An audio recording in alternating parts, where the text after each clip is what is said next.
this moment, this second. And now we are live.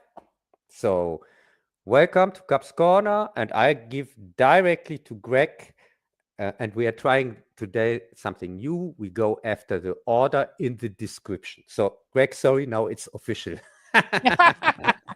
Hello and welcome to Cubs Corner.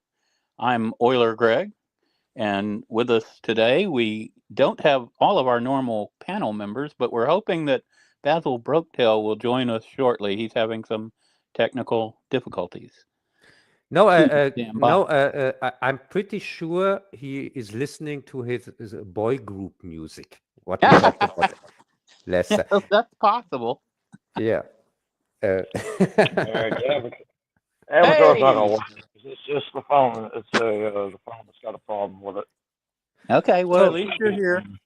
So Bazzil, you didn't find your Rachel Welch poster, but we were betting I've that got a picture. Just the phone just won't do it. It's a cheap garbage phone I just bought. So no, I had a bet with Greg.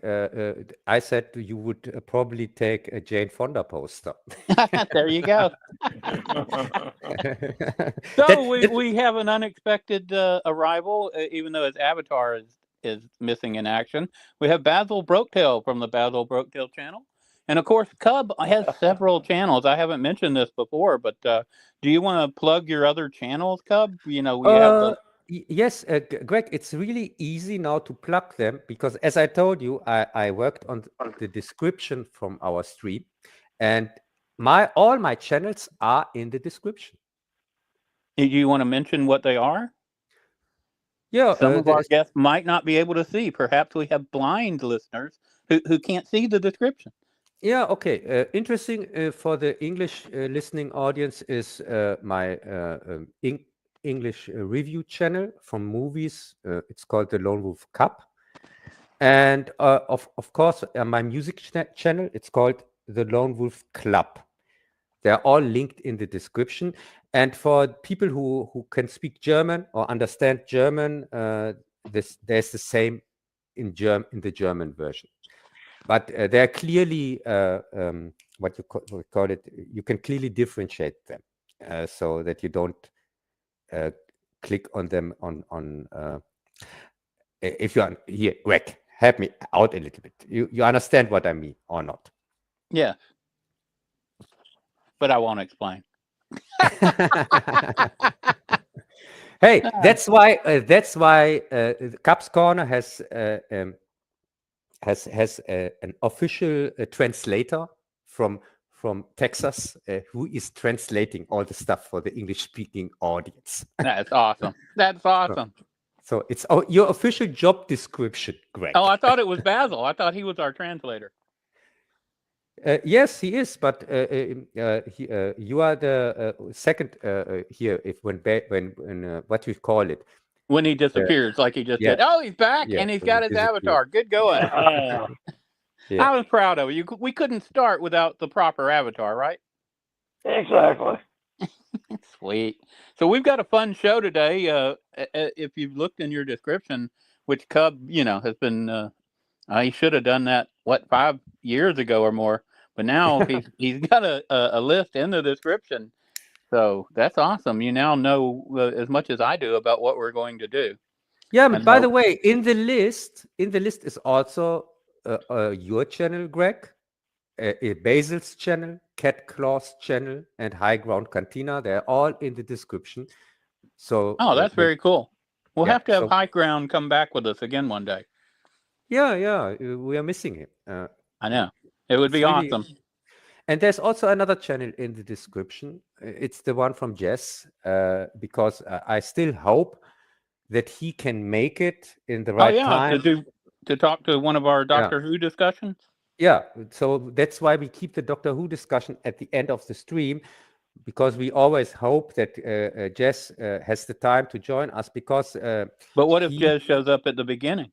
You don't allow us to change the schedule.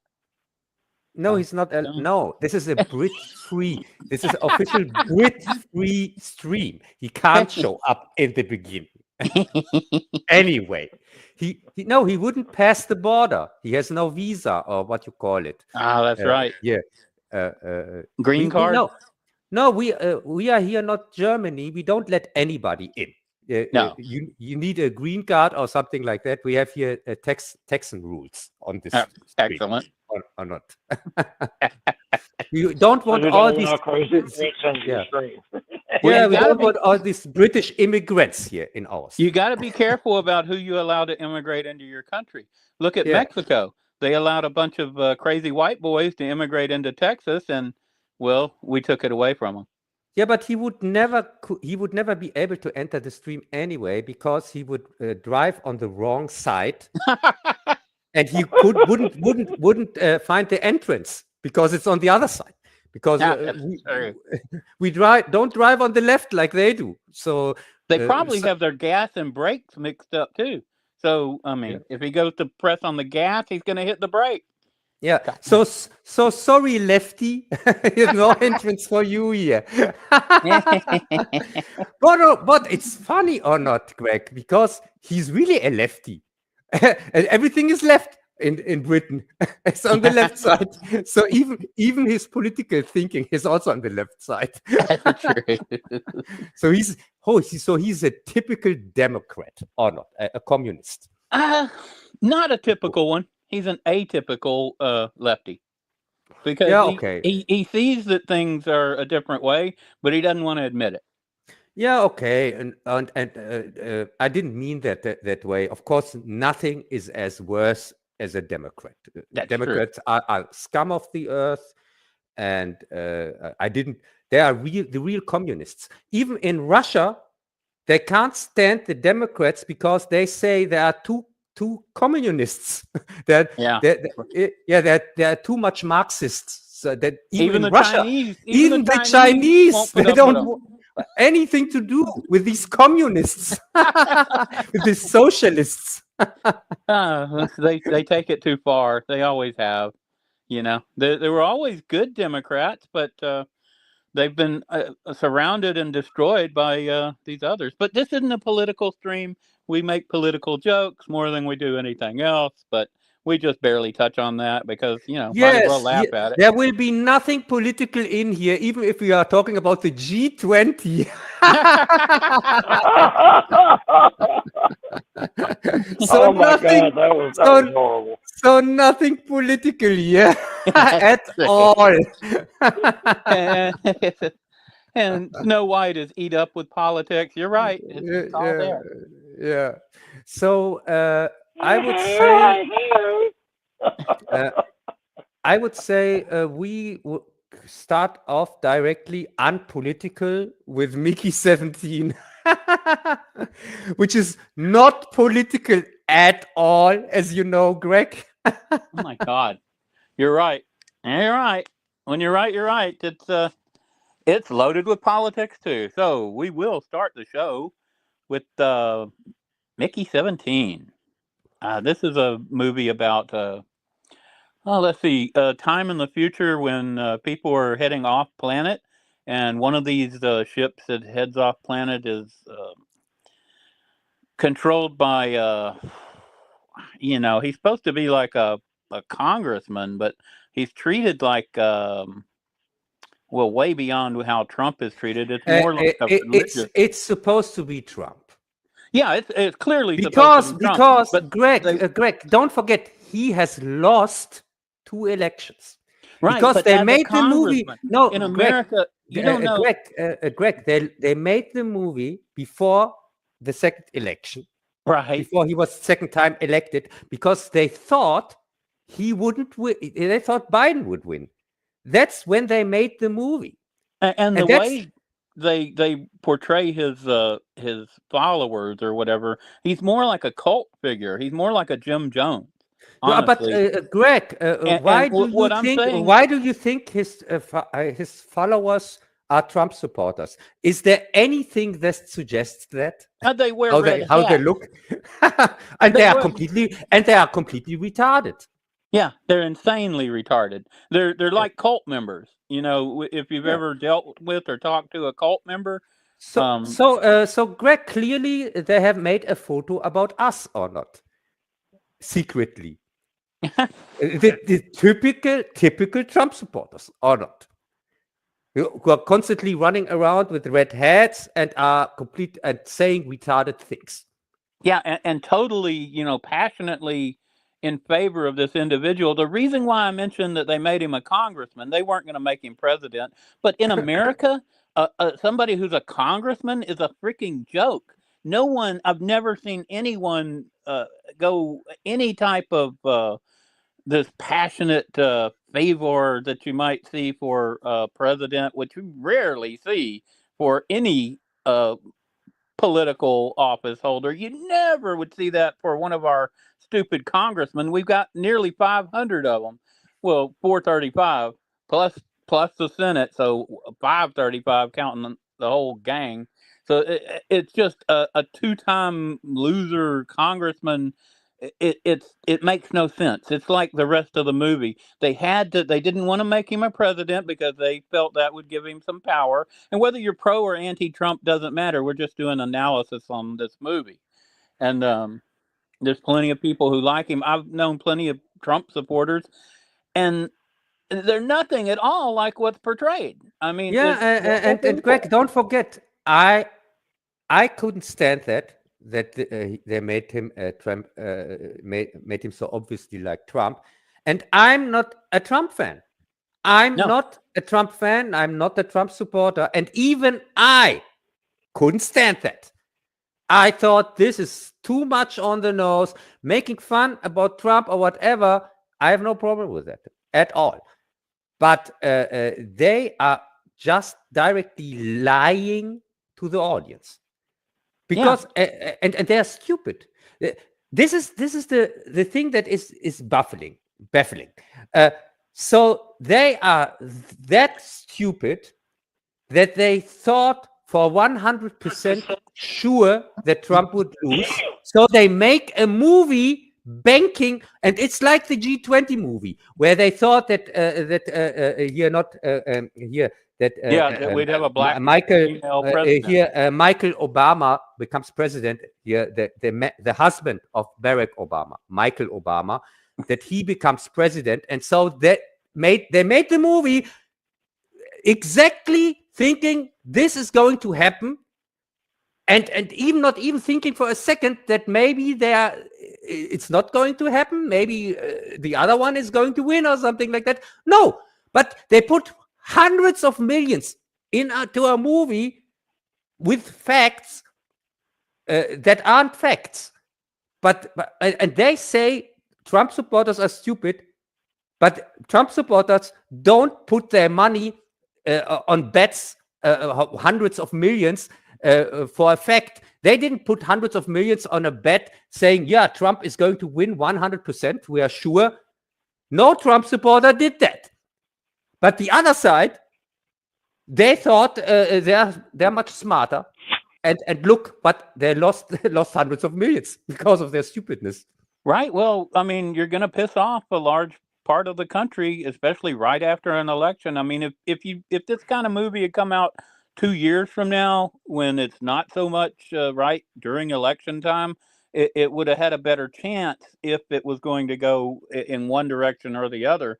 But they clearly, you took a good idea here, a science fiction concept. And the concept, it's a book, Greg. It's based on a book which is called Mickey 7, by the way. Okay, so to explain to the audience what Mickey 17 is about, besides this planet, this ship leaving for another planet to colonize it, and of course it has the Trump figure, the political deal, and everybody on board the ship seems to be under his control. There's a company. It's all very confusing. But basically, they have these expendables, and this is the 17th version of this person. And the part where they have him, being killed off and stuff, that's kind of humorous or interesting. But that's the only interesting thing in the movie, and it goes by pretty fast. And Greg, by the way, we just see that he gets kind of seven times killed or something like that. Yeah, they or don't go 7 or to. 8 times. They don't go to the 17 times. And that's the thing also that is just stupid. So why the fuck don't you call your movie Mickey 7 like Yeah, the book? like the book, huh? If you just show anyway just 7 deaths or something like that, then just call it that way. Why do they call it Mickey 17 You or think? Mickey I bet the book 27? only. It doesn't make any sense. I bet the book only had like 7 deaths, and they Yes. named it Mickey 17, and they just kept the 7 deaths. That sounds like something these stupid people would do. Something retarded. Like everything in this movie is just retarded. Because I have no desire to read the book because of the stupid movie, because I was so pissed off because it's boring, cheap, boring propaganda crap, woke crap beyond belief. And if the book is anything like the movie, I have zero interest to read that. And they made these characters so ridiculously. I mean, it's not even a political thing. This is I'm serious. This is like a cult, like a Jim Jones type deal you have going on. And his wife is the most. It's almost like Tim what were their names? The Bakers. Who were the religious Tim and Fanny Baker or something? You remember them, Bazzil? Oh yeah. So they kind of reminded me of that, and the wife, yeah, Jim Baker, yeah, Tammy Baker. my God, I mean, they come across that because Trump is nothing like that. He's a politician and he's a troll, but this character they wrote is honestly nothing like him because he's more of this religious cult leader type personality, and his wife is insane about sauces and is always cutting up. Weird stuff and licking Yes, up and stuff off also, the floor. Greg, the thing where they lied. They made also, them totally disgusting. Greg, the thing where they lied in the faces of the audience to make this guy a Trump allegory. This is a stupid lie about Trump because I can't stand Trump, but I know he's a patriot. He would never leave the earth. He would be the last man standing in the US. He would never leave he would never betray his country. He would never betray his planet. He would never leave his planet for like they show in this movie. So this thing is a complete made up lie in the face of the audience. They take the audience for stupid, and so they have zero respect. The actor. The sad thing is there's gonna be a bunch of dipshits out there that that love it. All the Trump haters are gonna love it. Well, the Trump haters, I guess, will love it, but that's about it. Yeah, but no Trump. Nobody showed up in the cinema. I know. It's like one of the biggest bombs of the year. It's like Snow White, where you have an indoctrination message from the Communist Party. It's a love letter, to lesbians, I guess, or something. I'm not sure what it is, but nobody showed up. No, it's a one-on-one Brothers Grimm, or don't you think so? Oh, it's a German fairy tale. I'm going to grill you exactly like it would go in Germany, because Greg, what you didn't get, this new Snow White didn't portray Germany back then when it's supposed to play. They portrayed Germany like it looks today after Merkel. After Merkel opened the borders, and we have diversity everywhere, and that's the Germany. I was gonna ask you about that, because this is supposed to be based in reality according to Disney, and they're always very careful about. This is supposed to be in Germany, and we have even here stupid German reviewers, so-called reviewers, who say, "Oh no, the diversity is okay because Brothers Grimm never intended that the fairy tales play in Germany." Sure, Greg. What? Sure, Brothers Grimm from Germany. Right about, and it's based on an ancient German fairy tale. It's cultural appropriation, is what it is. Yeah, but the very thing that they hate, they do the stuff that they hate. or they supposedly hate, they project onto other people all the evil that they accomplished themselves. Let me ask you something, Cub. We're getting off track, but when Disney on their MCU movies and they show Wakanda, do they have diversity in Wakanda? When they showed Asia, when they were what was the movie they did there? Did they have a lot of diversity in the Asian deal? No, not one. No, no blacks, no whites, no. It was all Asians. And in Wakanda, was there even one light-skinned black? No, they were all dark. They couldn't even have a light-skinned in there. Yeah, So, of course, so, because so when they because show Germany, Wakanda is an ethnical racist state that doesn't even allow other blacks in from Africa. right? Because they're too light skinned or whatever their racist thing is. They have a border. They have a thing. border like in Star Trek here. Like you can't enter the country. Their border, you can't even enter the country from, even if you are a neighbor country or something like that. Nobody can go over to Wakanda. So very clearly, they're very conscious about making sure that these fairy tales are accurate to what the place is. And this is Germany hundreds of years ago, and it clearly, according to them, it has all these different minorities. Yeah, and also, Greg, and I wanted to ask you, Cub, what the hell happened to all these people? yeah. I can tell you what. Greg, I can tell you exactly what happened to those people. So we had talked about retardation with Mickey 17. That this is a retard movie from retards who have zero, who are lying, just straight out lying, and are stupid as fuck.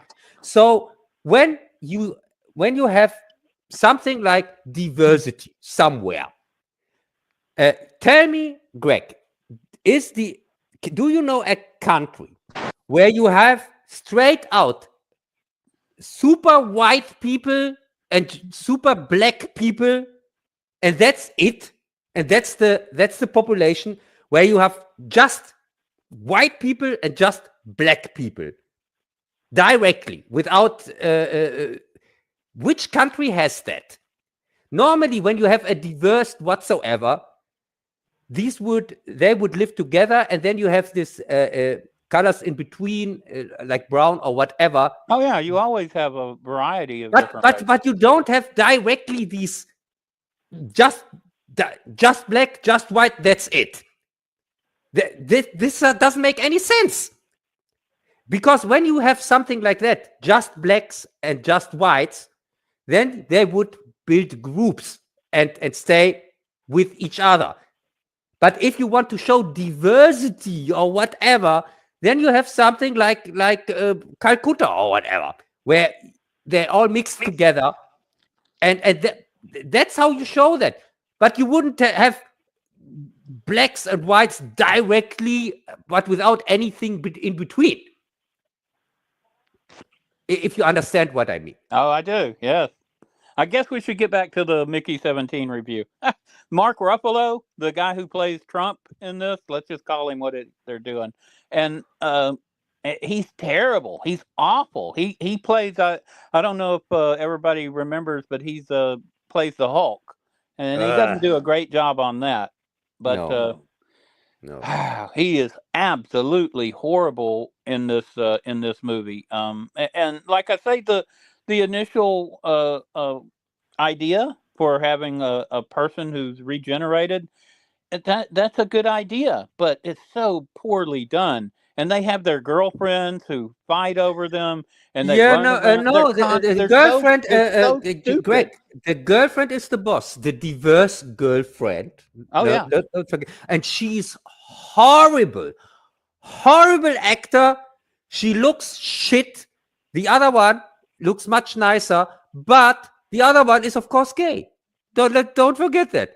So the nice one is of course gay. And the ugly one, the black one, is his girlfriend boss, by the way. He does everything she says, and he's so whooped, so beat down, He doesn't even try to speak up for himself, even if it means he's going to die.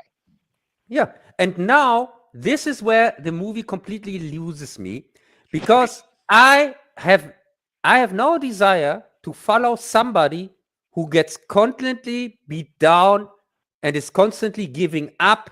Why should I root for this guy? This guy, he doesn't make any, his character doesn't go through any change during the whole story.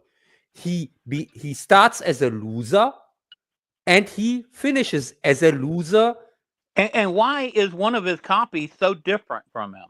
It's supposed to be an exact copy, and all of them are exactly the same. This wimpy milquetoast, but this other one who comes out, he's ready to kill Trump. Remember? Yeah, Mickey. It's Mickey 18, by the way. Yeah, Mickey 18 is totally different than all the rest. They never explain that. I didn't get Did you understand why he's different? Yes, because script says so. Right. Exactly.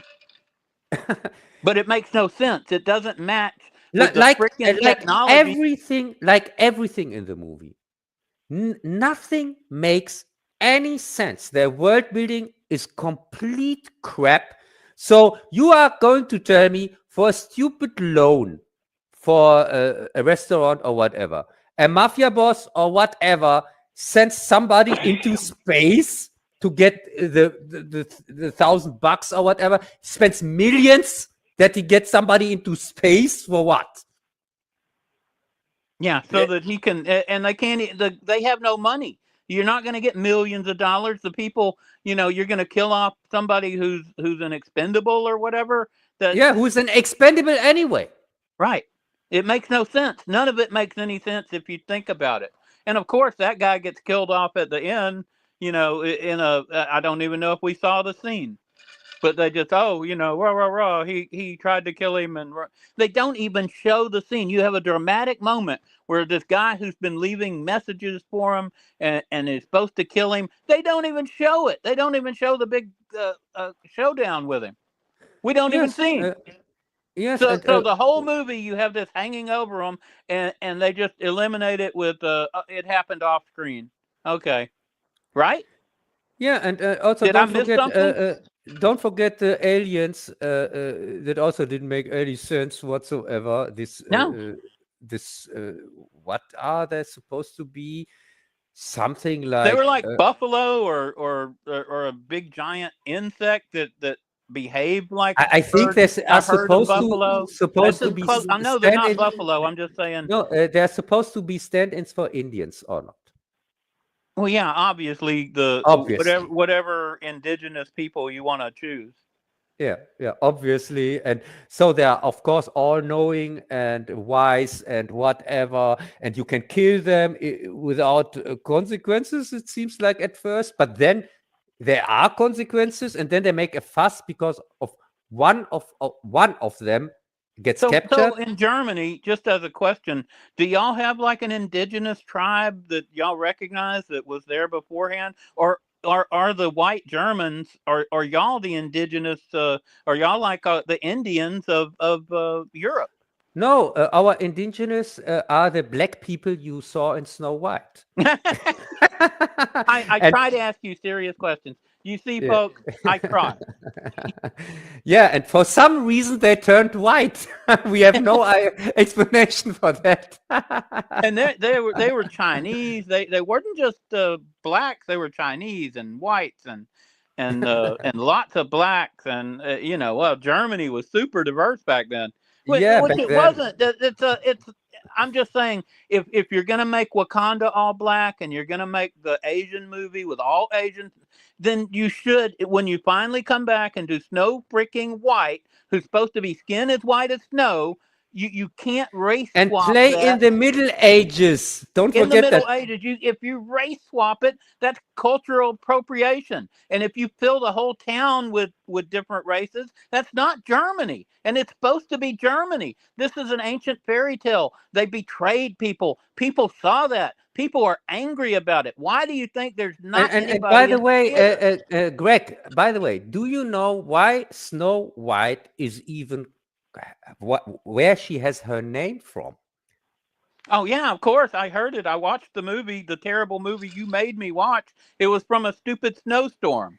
No, That's how they do it in yes, Germany. I In know, but Germany, most German, Greg, most in the German fairy tale, her mother has no children till that, and she wishes for a daughter that yeah, with lips as red as yeah. blood and as right. Yes, And lips red as blood, and skin white white as snow, and also hair black as because she's standing at a window, and the window has the wood it's made of, the window is black.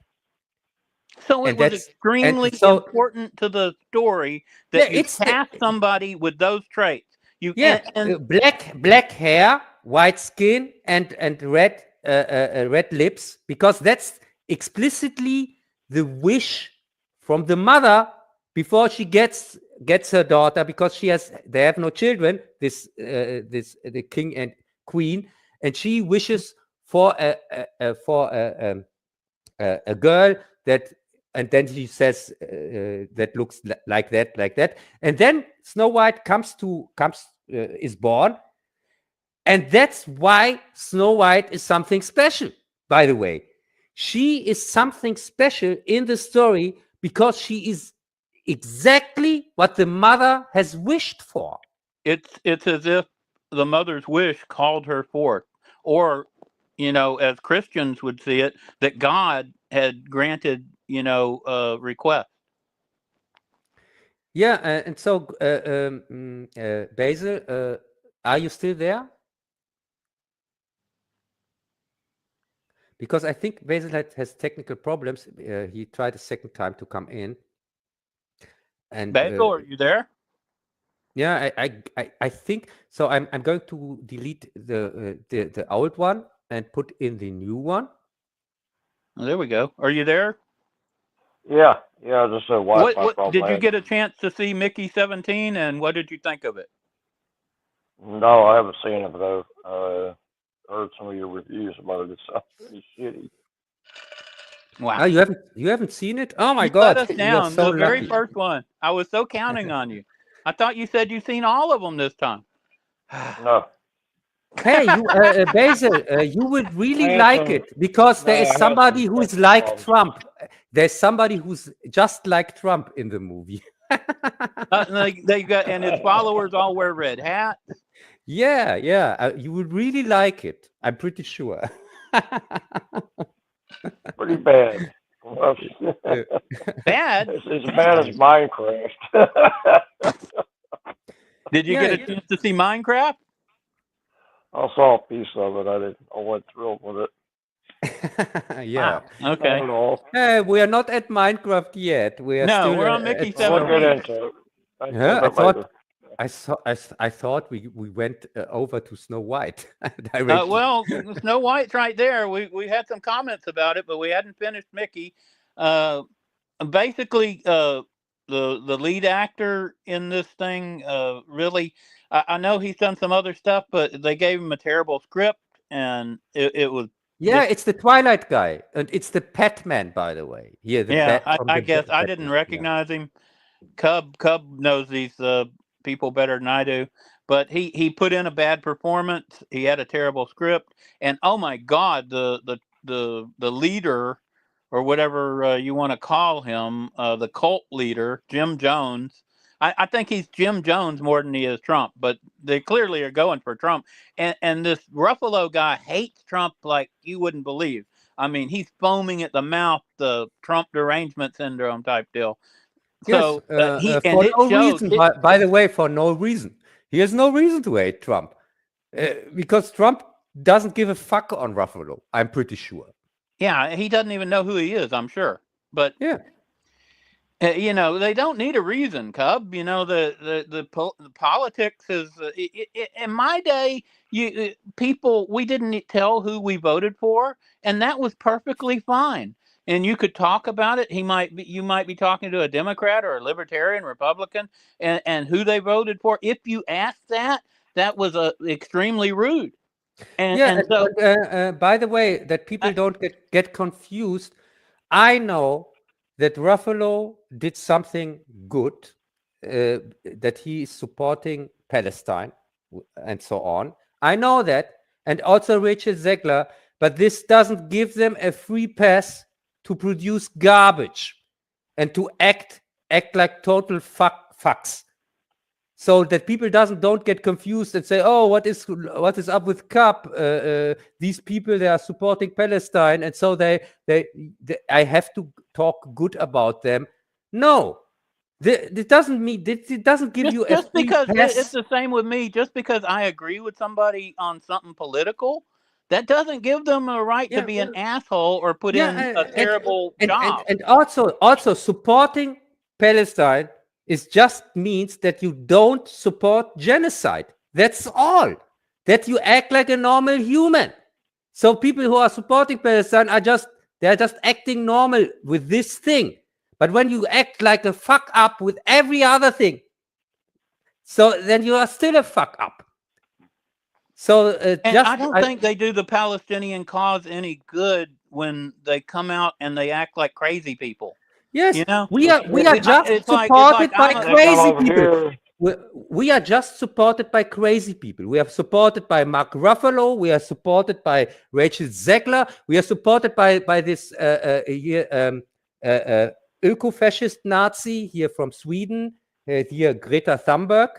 Oh yeah, she's also How actively, dare you? How dare you? Yeah, she's also actively supporting Palestine, but she's still a fuck up, and she is still still here with her CO2 religion. Wants still destroy the planet with her religious beliefs about CO2 and things like that.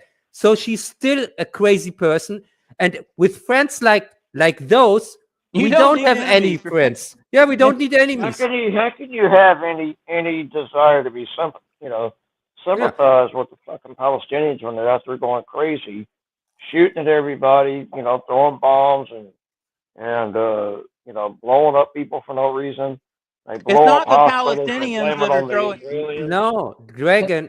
Bazzil, it's not the Palestinians throwing bombs. It's the freaking terrorists who are embedded in the Palestinians who are doing that crazy shit. No, Greg, sorry, anymore. no, Greg, when you are occupied, like the Palestinians, there are no terrorists, because everything the Palestinians do against the occupiers, you can call it terrorism, but would you call it the resistance in France against Hitler? Are those also terrorists? Look at it this way. Why is Palestine occupied? It's occupied, but because it's because the Zionists have occupied our country with the help of the Americans, of the US. Why did Israel have to take it over? Why? What? There is no Israel. Israel is a made-up fuck. There is Palestine, and they call it Israel. These are the occupiers. This is like Hitler called Poland Germany. You would never say Poland is Germany and ask, oh, what is Poland? No. Okay. This is Palestine. This is Palestine. And the occupiers call it. Bazzil, we're not going to get into the roots of what you're talking about. We're not going to do that today, okay? I'm cool with that. Greg, I just wanted to explain that even if these fucks are supporting my cause as a Palestinian, right? I still call them out. I still call them out because I'm not somebody. Just because somebody agrees with me, I say, it's cool, it's okay. It's like with Picard season 3. Picard season 3. Is not as bad as season 1 and 2, but it's still Kurtzman track, and it still sucks. But I want to answer your question. So when you said in France, when they were occupied and they were like blowing up cafes and murdering people, those were terrorist acts. In the South, when we were occupied and the KKK was killing blacks and also Yankees, that was terrorist acts. Yeah, I don't want to hear anything about terrorists in Palestine, because no Palestinian is a terrorist when he defends his country. I'm not talking about Palestine. I'm talking about, you asked what I thought about what the Maquis or the French resistance, were they terrorists? Yeah, they were terrorists. I'm sorry. Yeah, they were occupied and stuff, and they used terrorism as a tactic against it. And the KKK in the South, they were terrorists too.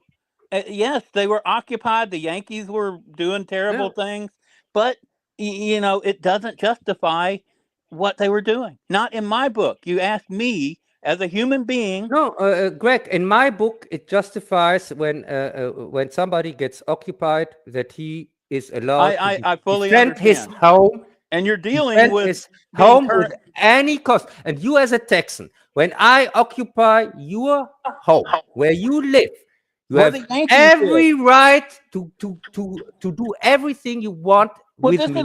We were occupied for occupied longer than a dozen years, longer than that. Do you know the Yankee governor of Texas had to be chased out of the mansion by people with torches?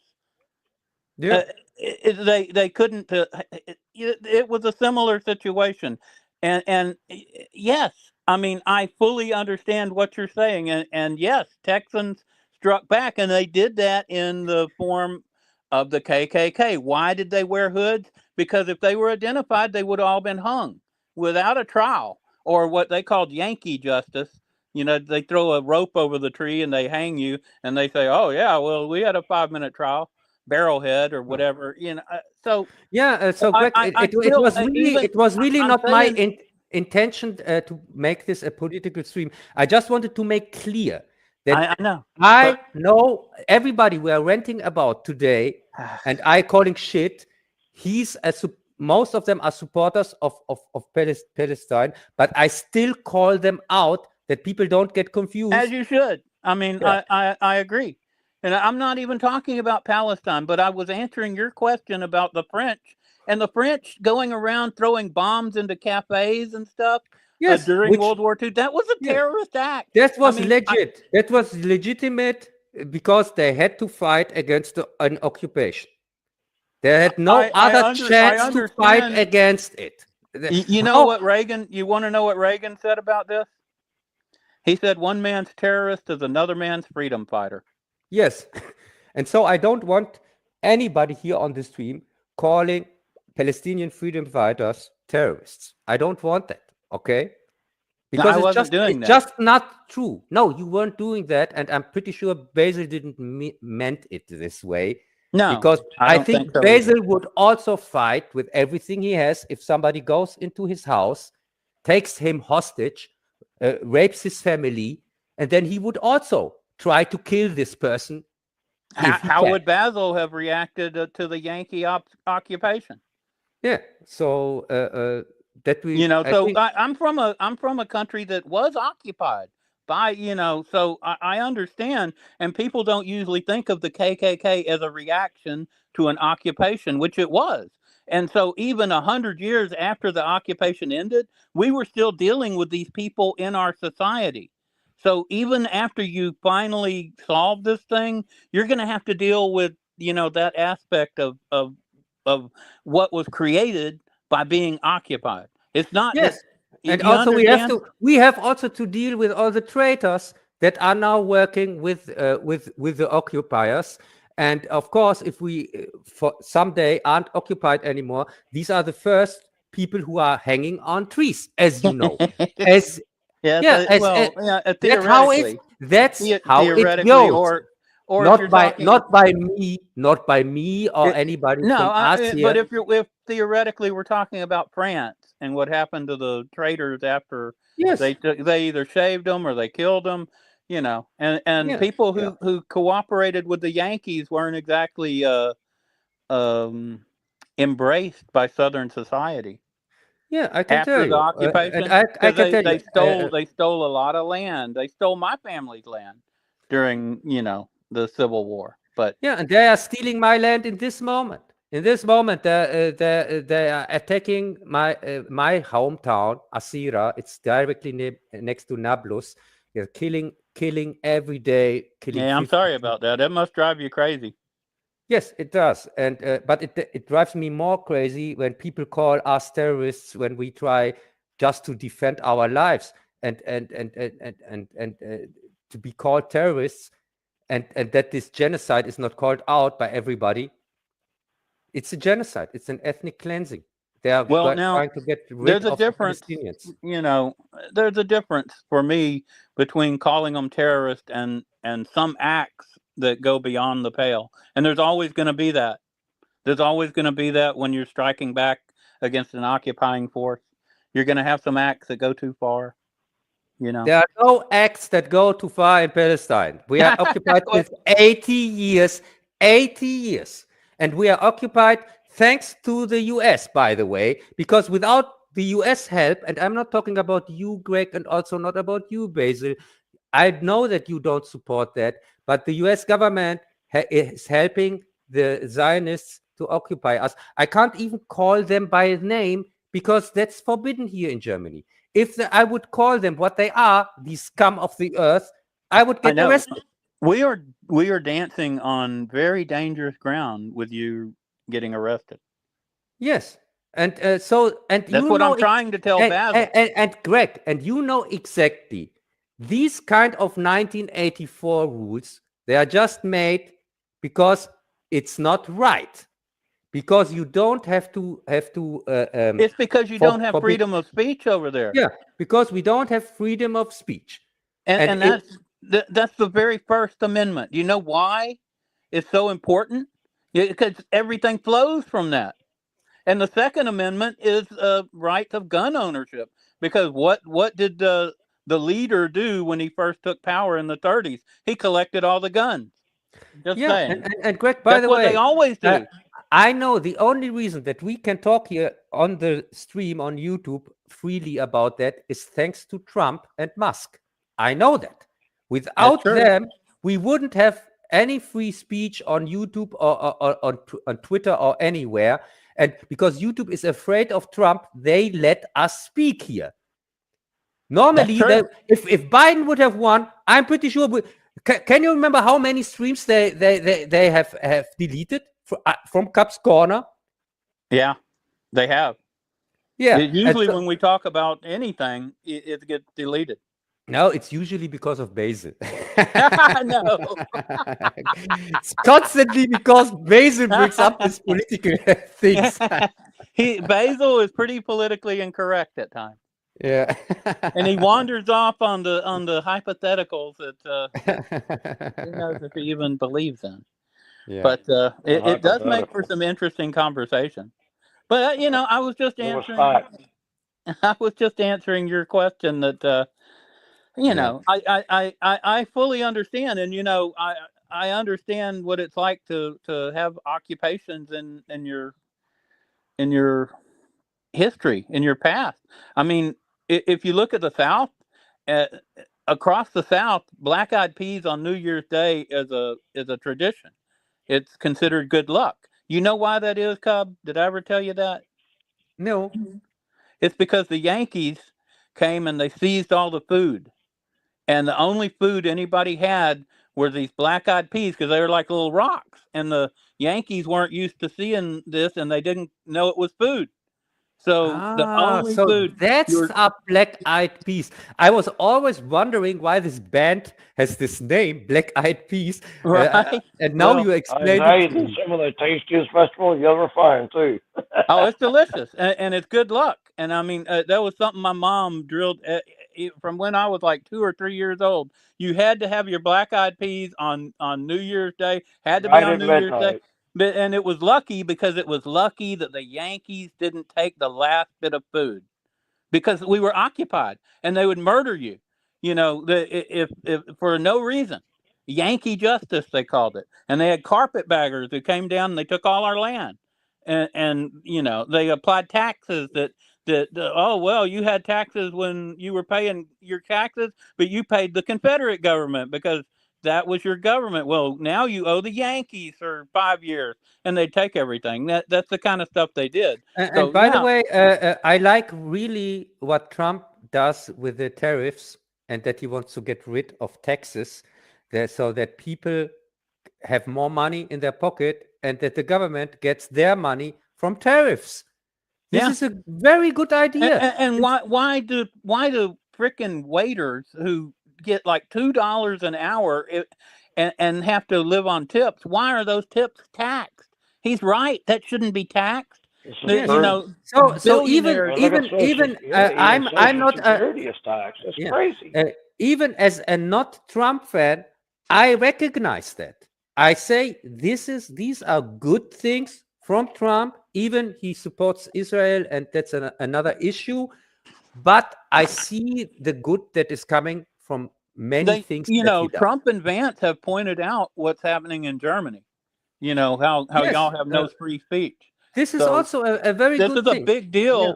People weren't aware. Like you say, Cub pointed out to me they had a news report on CBS, and it was showing these raids where they were going and just breaking into houses because somebody had posted something that they shouldn't have. Oh, you know, you didn't use the right pronoun. So now you're going to prison. If I criticize a politician or whatever on Facebook or Twitter or whatever, then the police is going to come to me 6 o'clock in the morning, and they're taking from me everything, smartphone, computer, everything, because that's maybe the device I posted with. Yeah, it's a nightmare.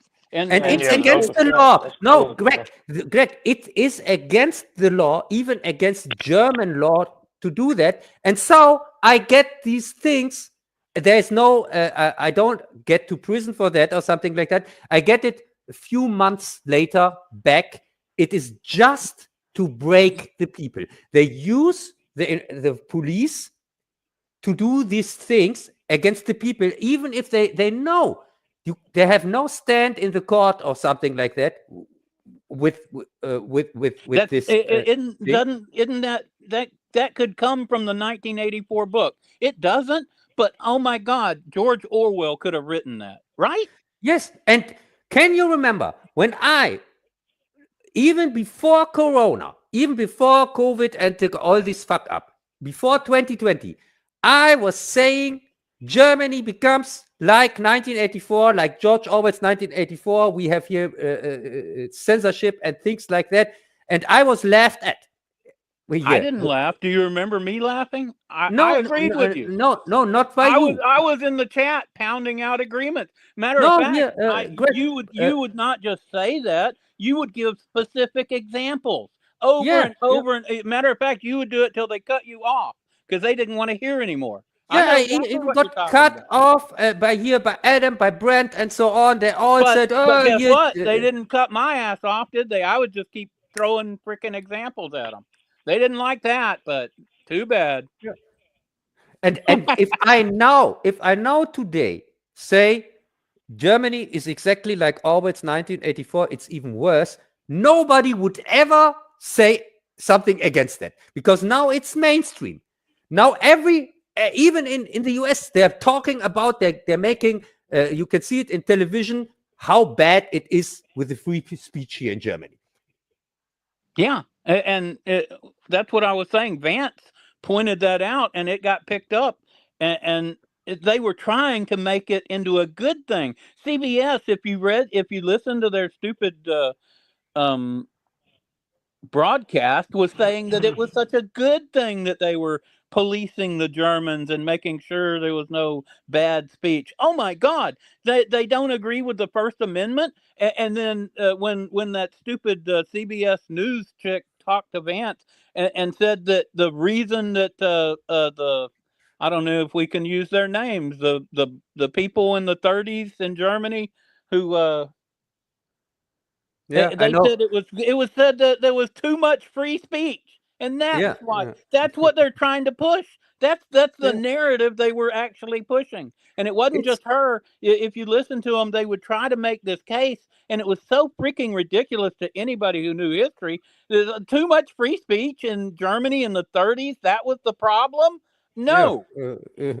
Obviously, obviously, that was the problem. And in the Middle Ages, our biggest problem clearly was we were too diverse. Clearly. Yeah, so much for politics. I would say let's finish up the Snow White disaster. So let's ask Bazzil, what does he think about his favorite fairy tale adaptation, Snow White, with his favorite actress, Rachel Zegler?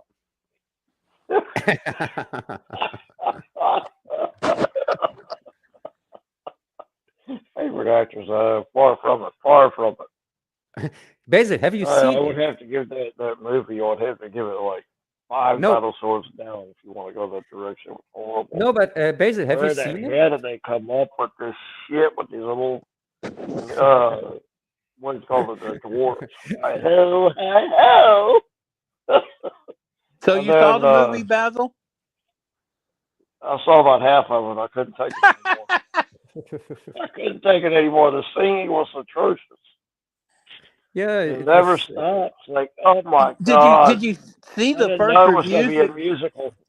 The reviews that came out after it first came out, and they were saying, "Oh, Zegler was so great. Her acting and her she was singing. Terrible. Oh my god, she was horrible. So far left, it's just pathetic."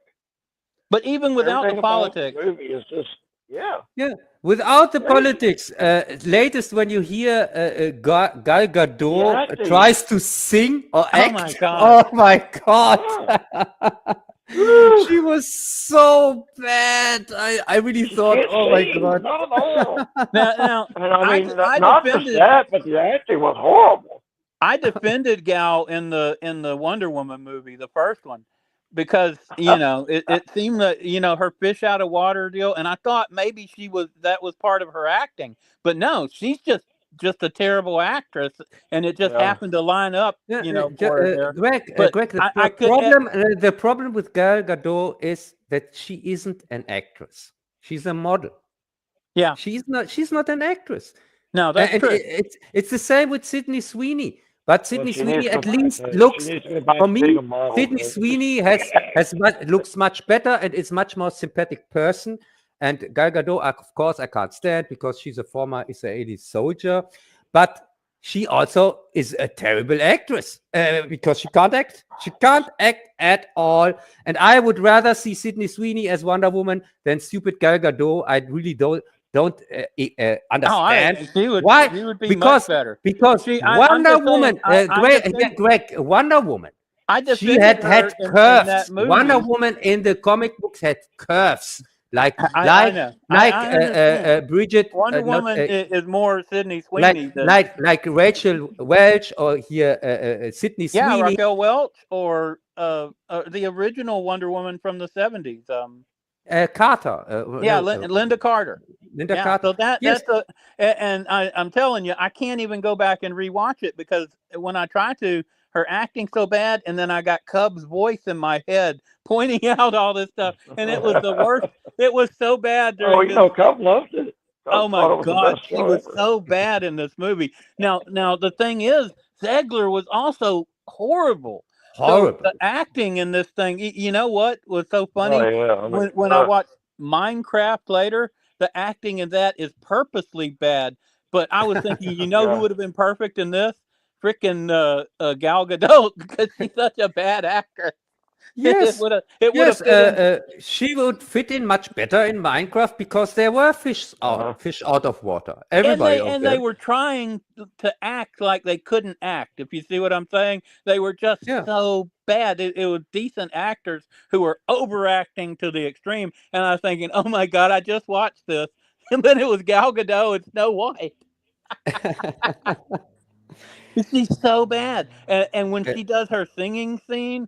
I've heard others call it like the trans or whatever. What do they call them when they dress up to do singing and stuff? I don't know. Yeah, something like that. Yeah, but and the people around her, everything was just terrible. Whenever Gal Gadot was on the screen, it was just any of us could have done a better job in any of these roles. And Greg, don't forget, Rachel Zegler told us that this time Snow White doesn't get rescued by the prince. That's right. But she kind of gets rescued by the prince. He kisses her and she wakes up, or not? Well, he doesn't just kiss her. Doesn't he take an arrow for her too? Yes. Yeah, but this is not rescuing. Clearly. If somebody takes a bullet for someone or an arrow, this is clearly not getting rescued by him, or not. Yeah. So I guess we're into the Snow White. So the Snow White review, and everybody has watched it except Bazzil only watched half of it. I saw it all, and it was terrible. I mean, this unwatchable. Unwatchable.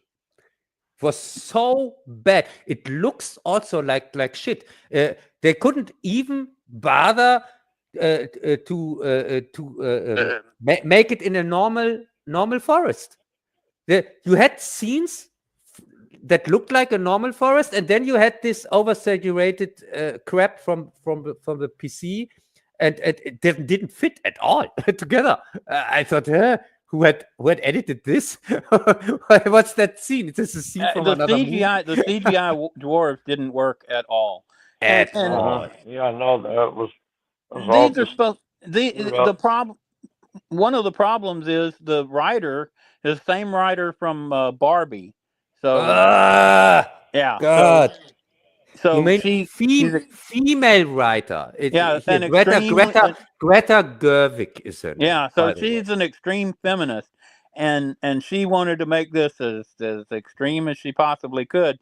And of course, feminism isn't about the latest fifth wave or whatever they call it. It isn't about that. I mean, they revealed themselves very well here, because it's not about equality. They couldn't have a prince and a princess.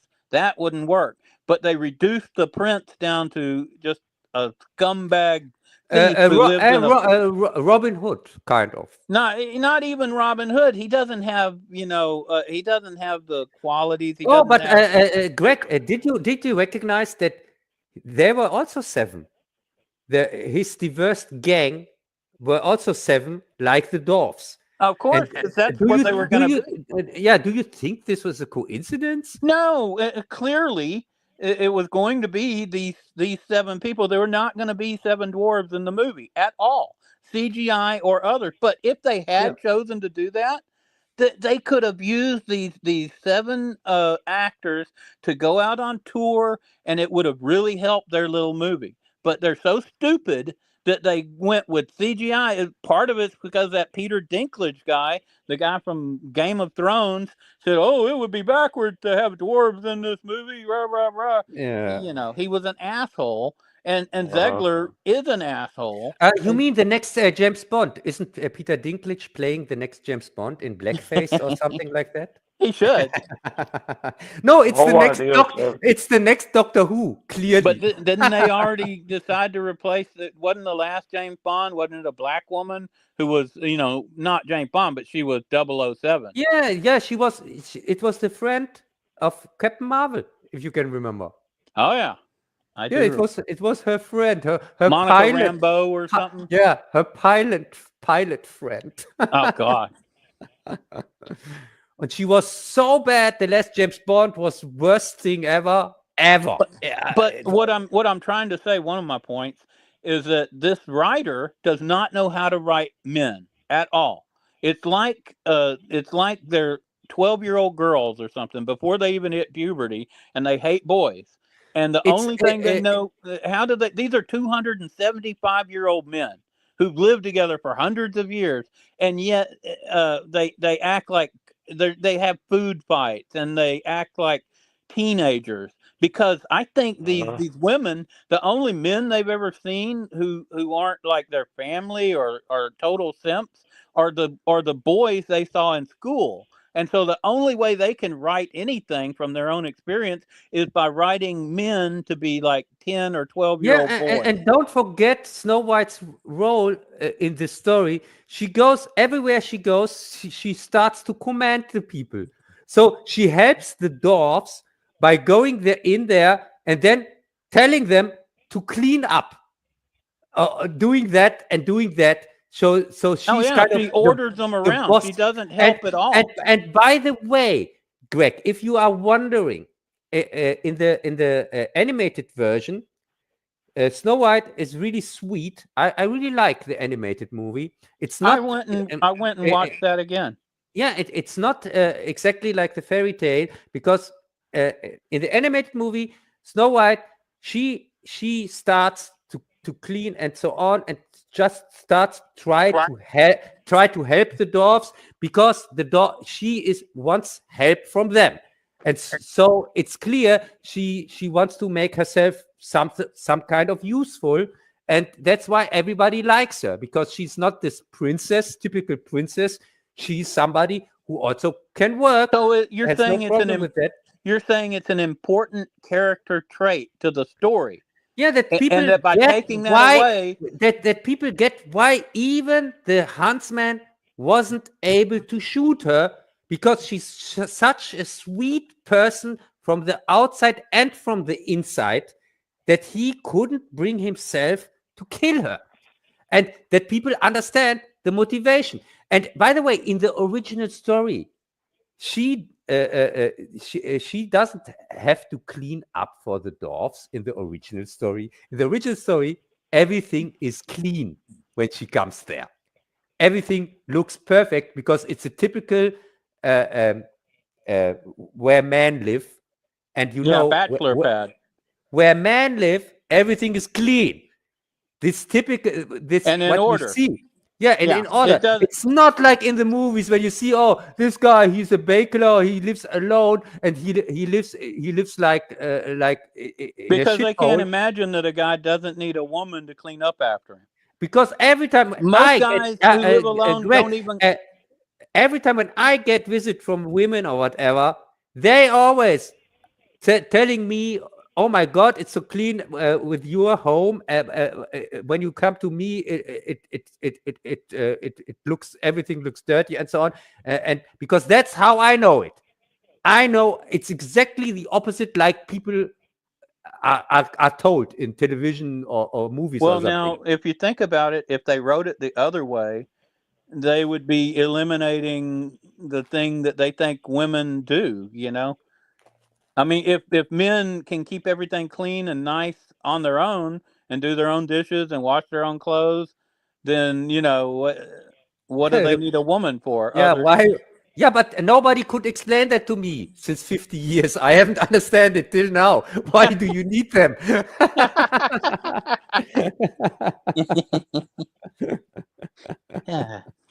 Yeah, but no, Snow White could explain it to me. You clearly need a woman to tell you what to do. But there were other parts of the movie that made no sense. Okay, after the arrow shot, where the not prince gets, and I'm telling you, 8-year-old Greg would not have been happy with this. If Mom had taken me to this thing, I would have been pissed off.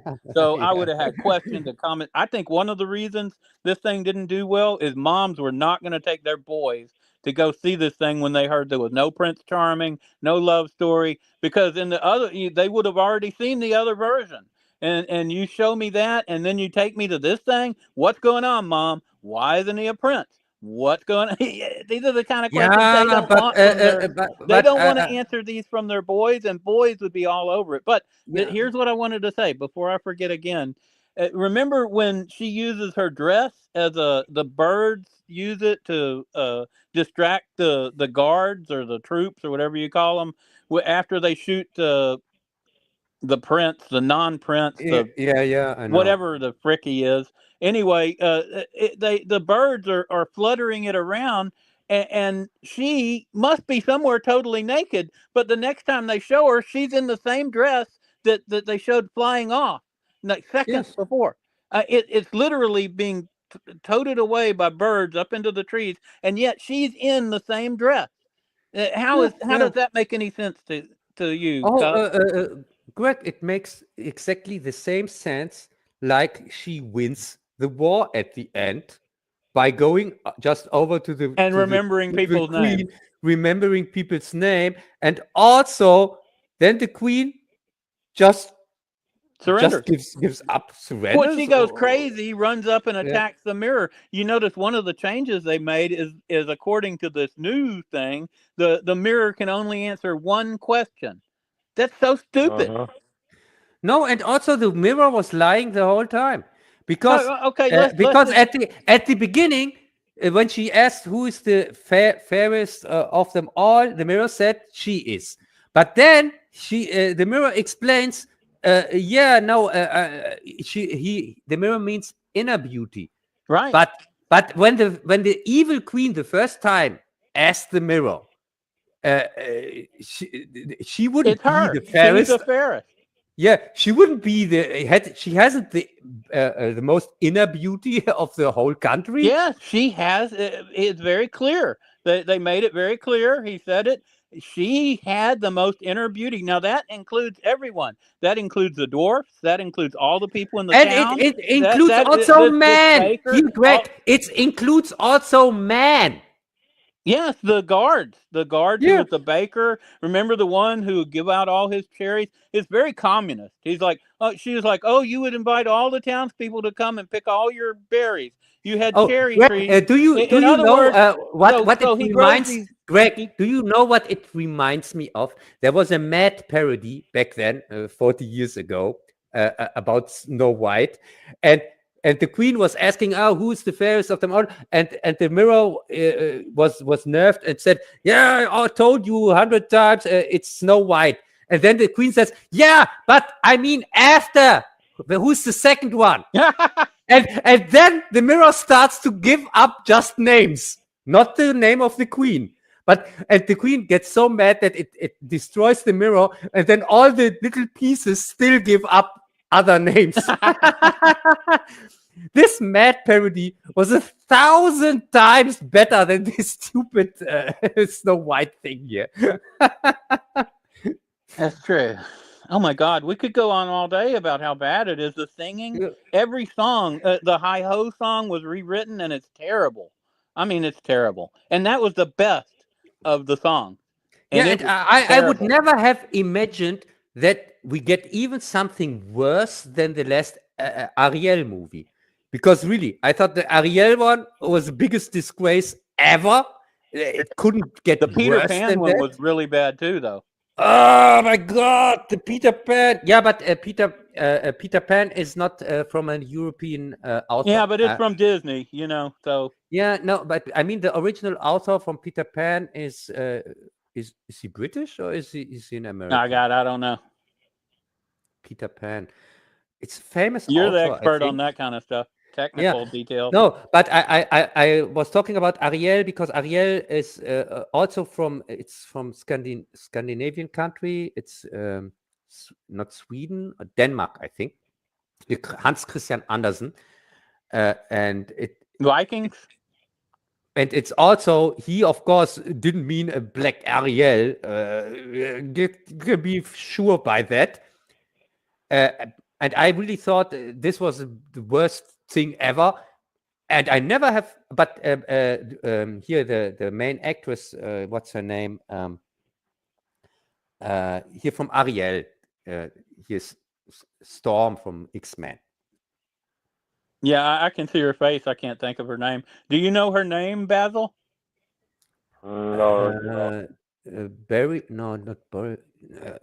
Halle Berry. Halle Berry. Halle Berry. Haley Berry. That's it. That's it. Yeah, but the thing is, she was much more sympathetic. Yeah, she was a nice person. She never Zegler does not come across as a nice person. She never went against the fans, and even she got huge backlash, but she stood her man. Really, I have really respect for that. She never once said anything bad against the fans. Even she got attacked and things like that, but still she was a professional, and she was so good that they put her even together with Zegler after Zegler's fuck up. Can you remember the interview? I do remember. Remember how Zegler was totally different too. She was so soft, and I don't think people bought it though. Do you? Because it didn't work. Oh, it was totally natural. It was totally natural and believable, like the diversity in old Germany, in middle-aged Germany. Oh my God. Yeah, The we were grim so fairy diverse tales back to then. rate to But Rob. Greg, if we were so diverse back then in the Middle Ages, how could Hitler ever come to power? I never understand. I can't understand that. You want to tell me that all the black people living in Germany, they have voted for Hitler? Yeah, maybe they did. Yeah, they have to, because we saw Germany is made up 90% of black people. So there were clearly, Asians too. I saw Asians for sure. Yeah, and some Asians. So clearly, back then in Nazi times, they have voted Hitler in or not.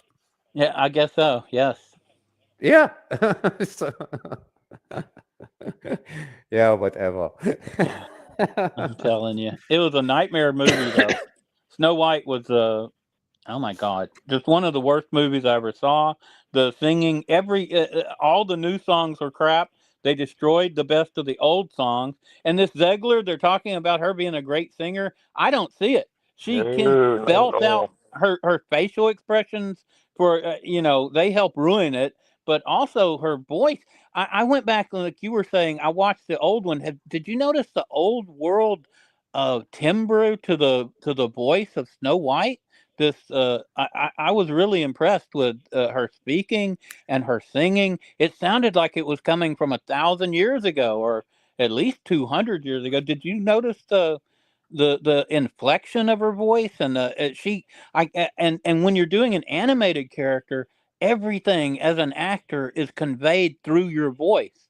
So it's so important. And I was blown away. I did not remember her voice being like that, and I was like, wow. And then I listened to this brat. Yes, and we are talking about something made 90 she years sings like ago. I do. She screams. Well, they obviously didn't screen her very well for her voice. It was all. She can sing, but she's not mellifluous. She's not. Yeah. I don't know that I have the right word. She's not feminine. She can sing, but first off, the songs themselves, they were just terrible. Awful.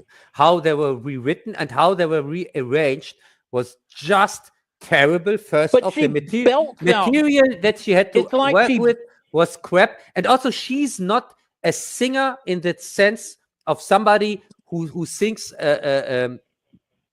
In a movie. She doesn't sing beautifully. No, she belts out the song. It's because she's a singer from a it's like a German drinking song or something, right? You could see a German.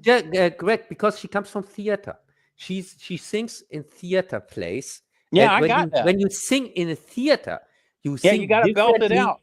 You sing it differently as when you sing in a movie. This is something completely or if different. You're singing like in a tavern. You know what I mean? Like if you're drinking heavily and singing in a tavern or something, she might belt it out like that. I can't find anything in my experience. I can't even give her this theater thing. She's just terrible. I assume that. I have never seen it. I have never heard it. I assume that because I know she comes from theater. And she is on the stage normally, and this movie thing is that is new for her. So I guess maybe in the theater you sing different. I guess they didn't give her enough time to really try to refine her voice. She obviously didn't. They gave her years. You know. Yeah, but she was miscast anyway. A voice coach ain't gonna help her. She is miscast anyway. She's not material for movie stars. It's not just her skin. That was cultural appropriation, and I don't normally talk like that. But this is freaking ridiculous. An ancient German fairy tale should have a white girl, especially if it is called Snow White in the title. People have rejected this, and it's so obvious. And I listened to like a bunch of reviews. I wanted to hear what the women thought about this, and the women weren't happy with this at all. They're like, Yeah, "Oh, we're not allowed to have a love story now." What do you think of the casting announcement of Peter Dinklage as Malcolm X in the upcoming movie? Yeah. No, wouldn't that be great? Or are you a racist? Or don't you want a white Malcolm X and a midget, by the way? Yeah, I mean, it's Is exactly that would be any disrespectful. is that any The problem? and you're right, Cub. That's a great way to put it, because casting somebody like that in that would be so disrespectful that it's just spitting in the face of black people to do that. And what they did here was spitting in the face of white people. I'm sorry, but by the way, I don't usually take offense to stuff like this, but everybody in America and around the world apparently took offense to what they did, because they didn't show up. These were empty theaters. And by the way, even a black actor can suck in a black role, because the reason, for example, why I can't stand Will Smith is the only reason why this guy, Will Smith, I can't stand him for the rest of his life. I can't stand him because he played Muhammad Ali, one of my favorite idols ever, and he was completely miscast. And this is a black guy. Look, so it has nothing to do that even a black guy can be the wrong choice for a black character. Even you want to know why I guy. didn't like Muhammad Ali? Big George Foreman, Houston boy. He lost to him. He lost the heavyweight championship. But then George Foreman, who just passed recently, he came back 20 years later, the oldest heavyweight ever, to win the championship back. Yeah, but I think Muhammad Ali is a great personality. He has Big George Foreman is a great personality too. Yeah, but Greg, just to let you know, Muhammad Ali, he was against the Vietnam War. He said they never called me nigger over there. No Viet Cong called me that. So why should I go there? And he got his title refused because of that. I think he even went to prison. He was really he avoided the draft. Yeah, but he changed his religion, and that gave him, he changed his name. He was originally called Cassius Clay. Did you know Cassius Clay. But Greg, you know that I'm an atheist. So it's not because he became a Muslim or whatever.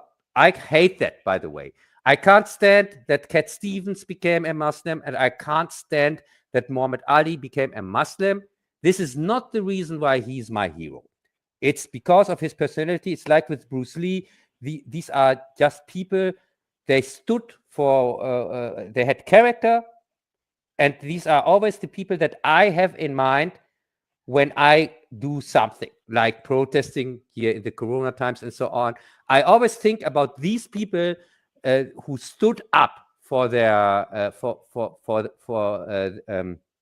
Well, I also respect people like that, and the reason why I mentioned George Foreman over Muhammad Ali is during the 1968 Olympics. He was an Olympic champion, and the other black Olympians all got together and decided to do the Black Power thing, and they held up their fists. But George Foreman, he said that wasn't respectful. That wasn't right.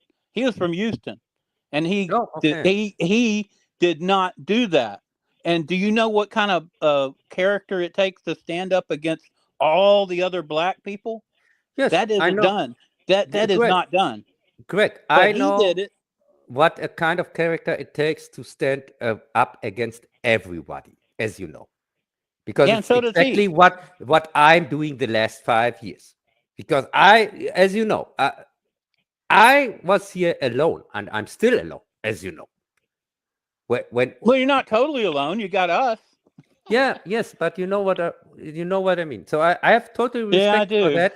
But you're not format. all alone. You've got some But- people out there, right? You, But I mean, but as you know, that's the reason why I can't stand Will Smith, because he was so miscast as Ali, and I thought, really, you stupid fuck.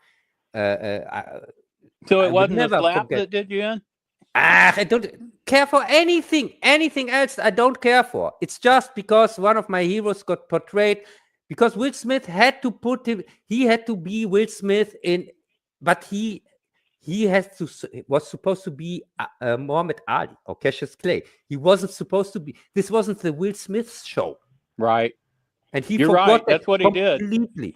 And he's no Denzel Washington. I don't think he's got and the. I'm don't so think he's got the pissed. ability to act differently. I'm so pissed that somebody like this Hurricane guy here, which is also a boxer, as you know, Yeah. that he got portrayed so well by Denzel Washington, but for the greatest of them all, they took George Will Foreman.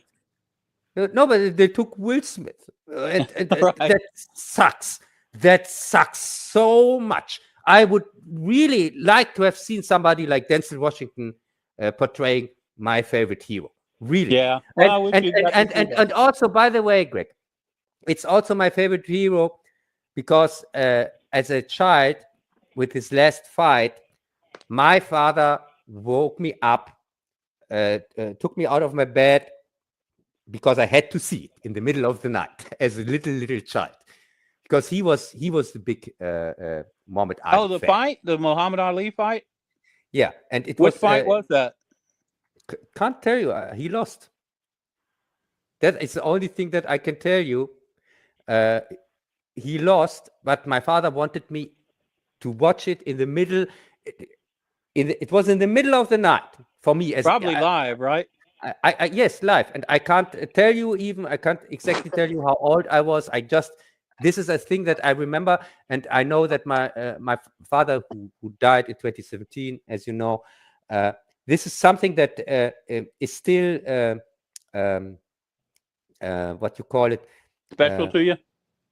special to me because of my father, because it's something what I have in common with my father. Because Like it's like me watching Oiler games with my dad. Yes, Greg, and that's why I was. You so wonder why pissed. I'm an Oiler fan, right? Yeah, no, but it's exactly, and that's why I was so pissed that Ali got such a cheap treatment as an adaptation. I thought they would cast the best actor for the role. You hear that? That's an empty glass. I'm gonna have to go make a drink. Y'all talk for a minute. I'll be right back. Yeah. So Bazzil, Yeah. you are. I guess you are also a George Foreman fan, or not? Oh, I like George Foreman. He was a great guy. I also like Muhammad Ali.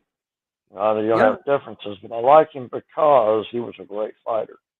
I don't care about all this other stuff, the baggage behind it. I look at the man for what he is. He's a kick-ass fighter. Yes. Yes. He knew he was a good. Yeah, he got his butt kicked by George Foreman because he was a lot bigger than he was. George Foreman won a lot of his fights not because he could move. He couldn't. He was big and slow, but he had the power. And when he hit, oh my God, you can see it. It probably felt like you getting hit by a freight train. He had a lot of strength. So you had two excellent fighters right there going head to head. Somebody's going to get the butt kicked. That's just a natural occurrence. Somebody's got to win the fight, either by a knockout or by a score. Yeah. So our next movie is going to be A Working Man. Basically. Oh my God, that was great. Oh yeah. So this is one that at least you have seen.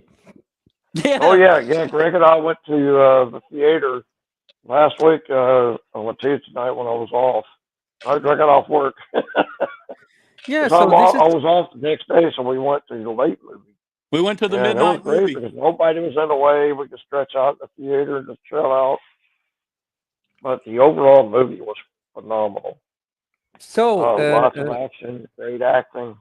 for starters, this is the best movie we are talking about today.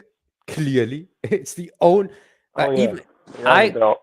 it was not the movie for me. Of course, I can't stand it, and I'm going to explain why. But I still say it's the best one from the movies we are talking about today. Yeah, There's no I would competition. disagree with I Cub. agree. This is a great summer action flick, a typical Jason Statham movie. We're talking like 1980 Sylvester Stallone. You know, No. Yeah, he and did a Sylvester great job. with it. No, Sylvester Stallone, he wrote the script. Yes, I know. But still, the movie, even for a Jason Statham movie, there was barely any action. The story did even make less sense since normally, and it was not that engaging. The story was not that engaging at all. I didn't Oh, give a fuck I about anybody disagree. there. After watching all these terrible movies Cub made me watch, like Snow White and all these other things, but Yeah, getting all to that see all that anything, crap. it This was was a like good refresh. a glass of ice water in the desert. Maybe I'm Oh misjudging yeah, it it for was that great. reason. No, Greg, I agree with you when I said it's the best movie we're talking about today. Clearly, Yeah, there's it was fun. Me zero and Bazzil, competition. I didn't know what it was going to be like. I figured another Jason Statham movie, and it wasn't his best work. But Yeah. this is 2025, Yeah, but and wait a most movies second. are Wait a total second. crap. The movie from the same guy. At least you David. know what you're getting. You know, Wait it's a like a second. TV The dinner. movie from the same guy who directed this one, A Working Man. He directed also The Beekeeper. Right, and the Beekeeper was great. That's the Hunter Biden And story. The Beekeeper The Hunter was Biden story. much better. This was a Yes. downgrade from Beekeeper. Oh, of course, So yeah. you said, you And said you that's liked the Beekeeper? This is based on a series of books. So, have you read the series of books it's based on? I haven't, but maybe what they're being a true to the book. working man is based on a Yes, series. yes, it's a new series of books. I saw some Okay. backstory on it. I did some research, but Okay. I can't remember the exact series. But they said this one. I don't know if it's the exact same title, but they talked to the guy who was behind it, and there's like 9 or 12 books, and they're saying that it did well enough to where they're probably going to adapt several of these books. Apparently, this thing is fairly accurate to the original book. I haven't had a chance to cover all of that, but apparently. But Greg, So if they this write another book, that means it could end up with But the guy I was movie out listening of it. to had read the books and said that this was close to it. So maybe the problems you're having with it are the problems that are inherent to adapting that book. I don't know. Don't you think it would make more sense to watch, because the Beekeeper world that they set up in Beekeeper is much more engaging because it's a John Wick clone, knockoff whatsoever. But I'm more interested in to see more of the Beekeeper world than to see of the Working Man world, because the Working Man world, the world building there's nothing. Well, I didn't write the series of books, and I haven't read it, so I don't know. But apparently, they're fairly successful, so maybe the next one will be better. This is Yeah, just I the hope first. so. Right, and Yeah. I like the Beekeeper better, but as a good summer action movie, yeah, there's nothing wrong with this. He's for people who don't know, I know you and Bazzil started this without me, so y'all probably didn't even tell our audience anything about the movie. But Jason Statham is he's a working guy who's like a construction foreman, and they've got like a Hispanic family, and they're all very close together, which is, not how it normally is at the construction site. But he's got like a shotgun hidden in the thing, and people come up to the construction site to collect money from somebody. And I'm telling you, there's not a construction site in America where you can just walk up like that somebody will intercept you. And yes, they have all these guns and stuff. They would have had to use them. They would have had to produce them. They would have had to. And we're talking like a major construction site in a major city. There are cops right there, literally cops right there. And if somebody started pulling out guns, so there's all kinds of problems with it. But okay, throw all that to the side. I'm not Cub. I enjoyed the movie. So they show up and he chases them off. And then later, the daughter of this family gets kidnapped. And of course, of his boss. What's that? From his boss. Right. The family that runs the construction site. They're like all a family, except he is like a special. And also the daughter. He was a member of the British Special Forces. Yeah, SAS. Yeah, and also they established that the daughter also can also fight a little bit. She's learning even from him. Yeah, something like that. Something like that. Yeah, but this is also something that went nowhere because she couldn't defend herself for shit. And so why establish But if they that? had, I think they were going to go a different direction, and they decided not to make this girl boss who could fight off 200-pound special service guy. Why? I give them a tip of the cap for not going that way. Yeah, but then you don't have to establish something like that because she had to do at least something with her skills, but she couldn't. She couldn't do shit the whole time. Well, that makes sense. I mean, a lot of times you try to teach somebody and you can't teach them; they're no good. That makes more sense. Yeah, I'm telling you, it's more likely that you try to teach a girl, and it's better that she doesn't try it because she would have got killed. Yeah, but at the end, she got the final kill. Yeah, right. Well, we're fighting another girl. Yeah. So, yeah. Right? Yeah. So you had to have the cat fight. That's why you don't understand, Cub. That's why they established her getting a little bit of training, but not enough to try. She's smart enough not to try her training against these people. They would have just fucked her up or killed her. So, yeah, she was in a terrible situation. But anyway, I was trying to lay out the plot. And of course, typical action movie, he has to go rescue her and bring her home, which he does. And that's the plot. And that's the plot. It's a simple plot. Yeah, but it goes directly straight. It was a great movie. Straightforward. And you have also just one thing that you have not mentioned is that he, in one scene, he tries to be like a customer to get into the organization so that he's buying drugs. Yeah, he's buying drugs so that he can find out whatsoever. But I thought this whole thing was too lazy. Sorry, this script from Sylvester Stallone, it maybe is based on a book, but it is based on a book. But the script itself was weak. It was not as elaborate as the script for Beekeeper. Well, maybe Sylvester Stallone adapted it. He's not that bright. Sylvester Stallone, I would have expected more. Really, I thought. Well, he's getting older. Because Sylvester Stallone, many people don't know that he's also a director. He also is a screenwriter. Yeah. So I expect much more from a script from Stallone. I think did he write the original Rocky movie? I think he did. Yes, but he also wrote the continuation for Saturday Night Fever. He is Staying Alive. So there you go. Yeah. So overall, I give it a thumbs up. A good summer action movie. Not great, but good. And since it's from a series of books, I got hope that maybe the next book is better. I mean, it was just basic, but it was a good. It was good after what we just experienced with the other stuff. Yeah, and I don't give it a thumbs down. I neither an up nor a down, because compared to everything we are talking about today, it's the best thing. Yeah, it's so I give it 2 thumbs up. It was actually a good movie. Yeah. I really enjoyed it. 2 thumbs up. How many battle swords is that? How do I keep? It's very confusing. You never used thumbs up before, Basil. Hey, these are better thumbs. I like to do that. It keeps you off balance.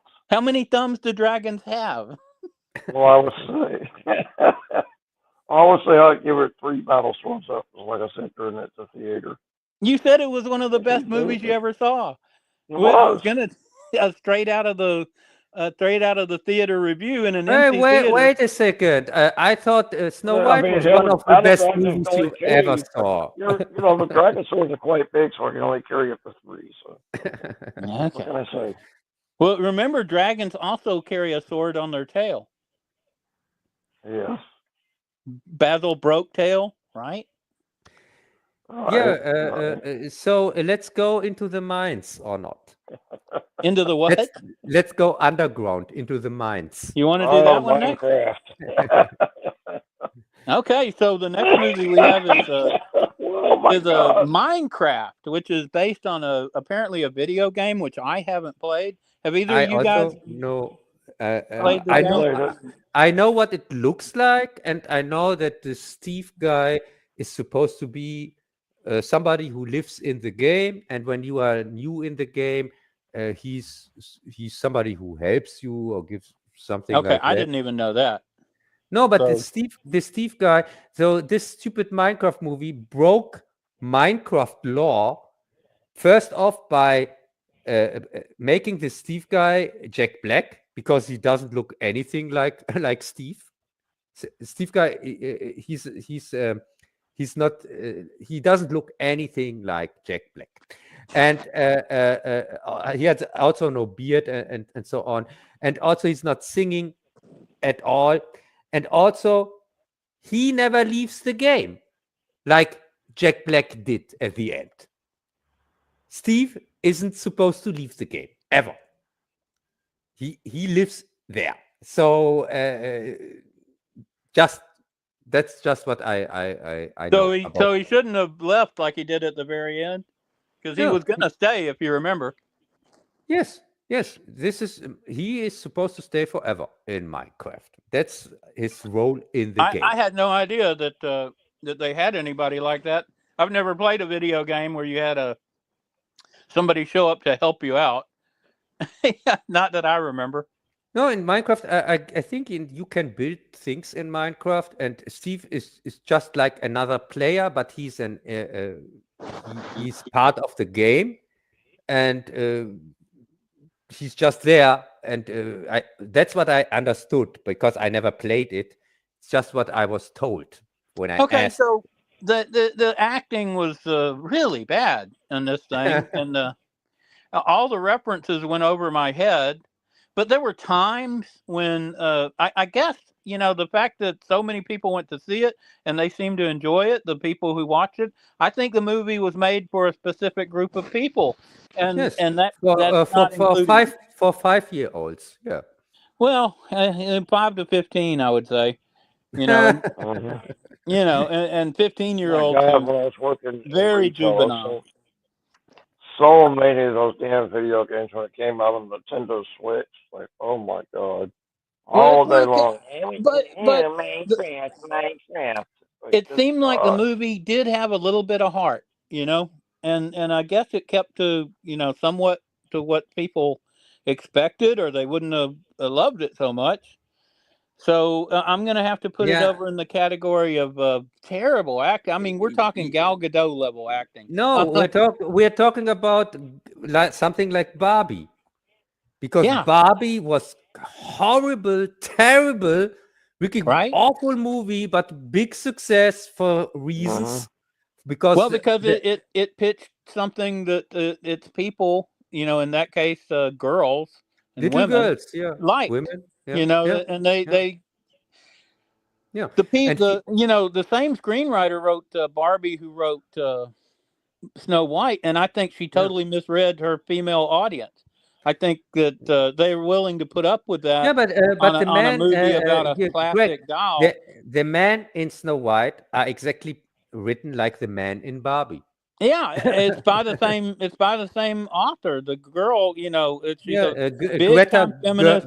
Greta Gerwig. Yeah, and that's what all the men are always written the same. They're always juvenile, and they have no intelligence. They have no agency. They're stupid in every regard. You know, if they have any kind of power, then they're evil. Let's just say it. She hates men. Yeah, Clearly. she does. But worse Can't than that, stand them. she not only hates them, she has no ability to write them, and she's a freaking writer, you know, of major Hollywood movies, and she is unable to write anything but juvenile males. Yeah, That's all she does. It's really embarrassing that somebody like that gets even the chance to write for $100 million projects. This is embarrassing when you see something like that. It's just, it really is, and I don't know. And also, this stupid Minecraft movie has no story at all, because the story makes zero sense. Because they keep trying to retrieve the MacGuffin, what do you call it? The sphere of destiny, or whatever the hell. Whatever. Because there is a world inside the world of Minecraft. It's populated by pigs who want to dig for gold, but we never get to see what the evil queen hates creativity. For example, let's talk about world building. So this stupid Minecraft movie. Why the hell didn't they at first establish how they pay for things, and that gold has some worth in any kind? They have to establish that at first, that we understand what the pigs, what the goal for the pigs is. I think they didn't do that because, you know, it goes against their little communist beliefs, and they ain't going to talk about that. Yeah, and also in Minecraft, there's not just gold, there's also diamonds and things like that. So I don't understand. If so these pigs, they're just after gold. But diamonds are even more worth than gold, or not? Oh, yeah. Look at Snow White. These dwarves have mounds of diamonds everywhere, and the queen is supposed to be super money hungry, but she doesn't go grab some of those diamonds? How does that make any sense? Yeah. So the thing is, so we have clearly no story here at all. Well, they don't understand anything about economics, and that makes sense if you know these people. And so they neither establish what is worth something. They also don't establish how you can get hurt, or how dangerous is something, because sometimes people fall into their death and they don't die, but then on the other side, something like a punch or whatever is supposed to be dangerous. I have no idea. The evil queen keeps killing off the pigmen with just jabbing them. Yeah, so I have no. That's if they're creative. Remember, she hates any creativity. So when she was young, a man, told her not to be creative. Is really stupid. That's all the story I've really got. Yeah, and so when you have no idea what is going on, what is worth something, what are the abilities, so you have zero. So there are zero stakes in the story. Zero stakes, because I had no clue who's now more powerful, how these powers are against each other. If somebody has a power, is this a good thing or a bad thing? Is this better than the other power, or whatever? I had zero idea what is going on. And they didn't really establish what Jack Black wanted to do with the stuff when he got it. He wouldn't even answer that question. Like you say, they left it deliberately vague. You didn't even know if y'all were fighting for a good thing or a bad thing. Yeah, we didn't even know if he is a good or a bad guy. No. When they asked him, he wouldn't answer, which made him seem like a bad guy, which he probably is. And, I don't know. Yeah, like you say, the whole thing made no sense. But they seem to like it, I guess. So like the Barbie movie, I don't understand it. The whole throwing popcorn everywhere. Are they doing that in Germany? I'm not. I don't think so. Where does all that crap come from? Popcorn and candy and stuff all over the theater. That's stupid. Yeah, no, but it's just with this one scene with the Chicken jockey, I think, or something like that, right? jockey. But when I saw this scene, the movie lost me completely because I thought this was the most stupid thing in the movie. I thought, okay, now we goes completely off the rails and nothing matters anymore. Because this scene destroyed the characters completely. There were no stakes anyway, but with this scene, you saw, okay, this is just garbage. This is nothing. But they reacted wildly to it. So what in the hell do we know about this movie? Not much, apparently. Yeah, and also it doesn't operate under any of the laws we know. This little green guy supposed to be Frankenstein or something like that, Frankenstein's monster or something like that. I don't know. That's what he looked like, but he was a midget. Yeah, but that we get the joke, they have to establish him as a normal guy first, that we know that this is supposed to be a joke. It's got to be a like Minecraft thing, right? Because they reacted wildly to it. Is that something? It's got to be something from Minecraft that I'm unaware of. Yeah, but if this is the case, you have to establish that for the audience. That you really do. If you're going to make a movie, you do. But yeah, obviously they don't. That ended up being one of their big moments. And there's going to be more of these things. Yeah, and also we know exactly why Minecraft did so well in the cinema, because there is no competition. It was up against Snow White. Yeah, it's up against Snow White, Mickey 17, and this Bible movie. This is the third part from a TV series, by the way. Yeah, I saw that. Yeah, so there's nothing in the cinema at the time. Zero. It's so little in the cinema that we have to even talk the next movie about a streaming movie about G20. You want to go to that next? I think we've covered Minecraft. There is nothing to cover. What's that? There's no story.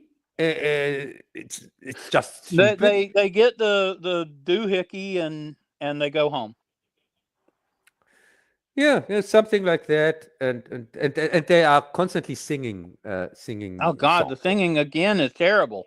Singing was so terrible, and also, what do you think is the rewatchability of this movie of Minecraft? For me, zero. Even if you liked it, but with the first viewing, I thought the gags are kind like of funny. Like you were saying, 5-year-olds. Yeah, 5 to 10-year-olds. But to go again, watch it again, these gags, they were tired. I think they get tired very soon. Yeah, I do too. They're just memes.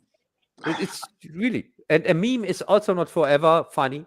It's funny for the first time you see it, but then after that you don't care for it or not. No, agreed. It has a very short shelf life. Yeah. And I'm pretty sure it's going to fall off a cliff next week, because I don't see it with a rewatchability like something like Barbie. Even if I hate the movie, at least it had a kind of socialist communist story. Yeah. So and also there's it was story. There's nothing really to talk about. It's memes and jokes and also aimed at people who not me. Also, they stuck out too much from the animation, because if you enter the Minecraft world in the game, you become a Minecraft character. You don't stay a human or something like that. Well, I'll say one thing in its favor. The black girl who's like part of the group, she doesn't fit the normal black girl mode that they've been. We just get one thing where, the type I mean. She's in every movie. This one seems like her own person, which is different. She's not the single cookie cutter. But black woman knows she and the other woman, the sister here of the main child character, she and the other woman, they had no business there, because the script had nothing to do for them. They separated them. No, but she wasn't unlikable. So I had something positive. I'm not saying she was unlikable. I'm saying these two characters, they had so little to do. I know. I agree. That they got separated, and then like non-player characters or something, right? Yeah. They got separated from the guys, and then we follow the guys, the adventures of the guys, and the women had zero to do. The script had nothing for them. But normally they're writing and directing these black women to be totally unlikable, and they didn't do that in this case. So I gave them points for that. Yeah, I guess that's something positive. But as I said, it is positive because we're going to have several more. We could talk. I could make my mind up more on her character when they had anything to do for her. I know, but they hadn't. I know. She had even the same. I'm not disagreeing. She had nothing to do. She had so little to do that this black character had the same adventure as Steve. When she also used the bone to get even Steve's dog. By the way, they had even the same dog here, the same wolf whatsoever. Yeah, and she got friends with the wolf in the same way like Steve did. But nobody told her. She's not. Or has she played Minecraft? Is she the big Minecraft expert? Or she what? might be. I don't know. Because who told her that this works? And I didn't say she was a good character. I'm just saying this wolf is she not wasn't going to eat her. unlikable. And but it's so rare. No, I can tell you how she knew how to deal with the wolf. She read it in the script, but not in her script. She read it when Jack Black was on the toilet and left his script outside. She went there and then she read in the script. Oh, that's how I have to deal with the wolf. Oh, thanks, Jack. Something like that. Well, I thought that would be a good lead-in to our next movie. I think we're ready to move on. G20. Is that the one you want to do? Oh, yeah. Now, talking about unlikable black women. That was just stupid. We have but the overall script was absolutely fucking stupid. The idea of Bitcoin, I believe it is. We're going to change all currencies into like Bitcoin, right? To help farmers in South Africa. Yeah. So they wanted to establish a CDBC. This is the thing that enslaves humanity. That is how they want to get rid of normal money with the CBDC. Central bank currency, it's called. And the central bank currency, why people should know what they should know about that. If we get that means if the government has anything against you, or you say anything critical against the government, this money can be programmed. That means when they don't want you to spend the money on just on your rent or just on your food or whatever, this money can be programmed that you can't spend it on what you want to spend it on. Yeah, this is something that people don't know. It's diabolical. It gives the government total control over your life. It's evil. I mean, so these and they're going to get rid of all currencies. This is one of the problems I have with. They want to they've seized all these hundreds of billions of Russian dollars or whatever you call them. If they take that away after seizing it, it will cause the destruction of all the currencies involved in that. This is why you shouldn't mess with stuff like that. You can cause a complete collapse of the currency system. Yeah, and but by the way, they want that to happen so they can replace it with something like this that they can have total control over you.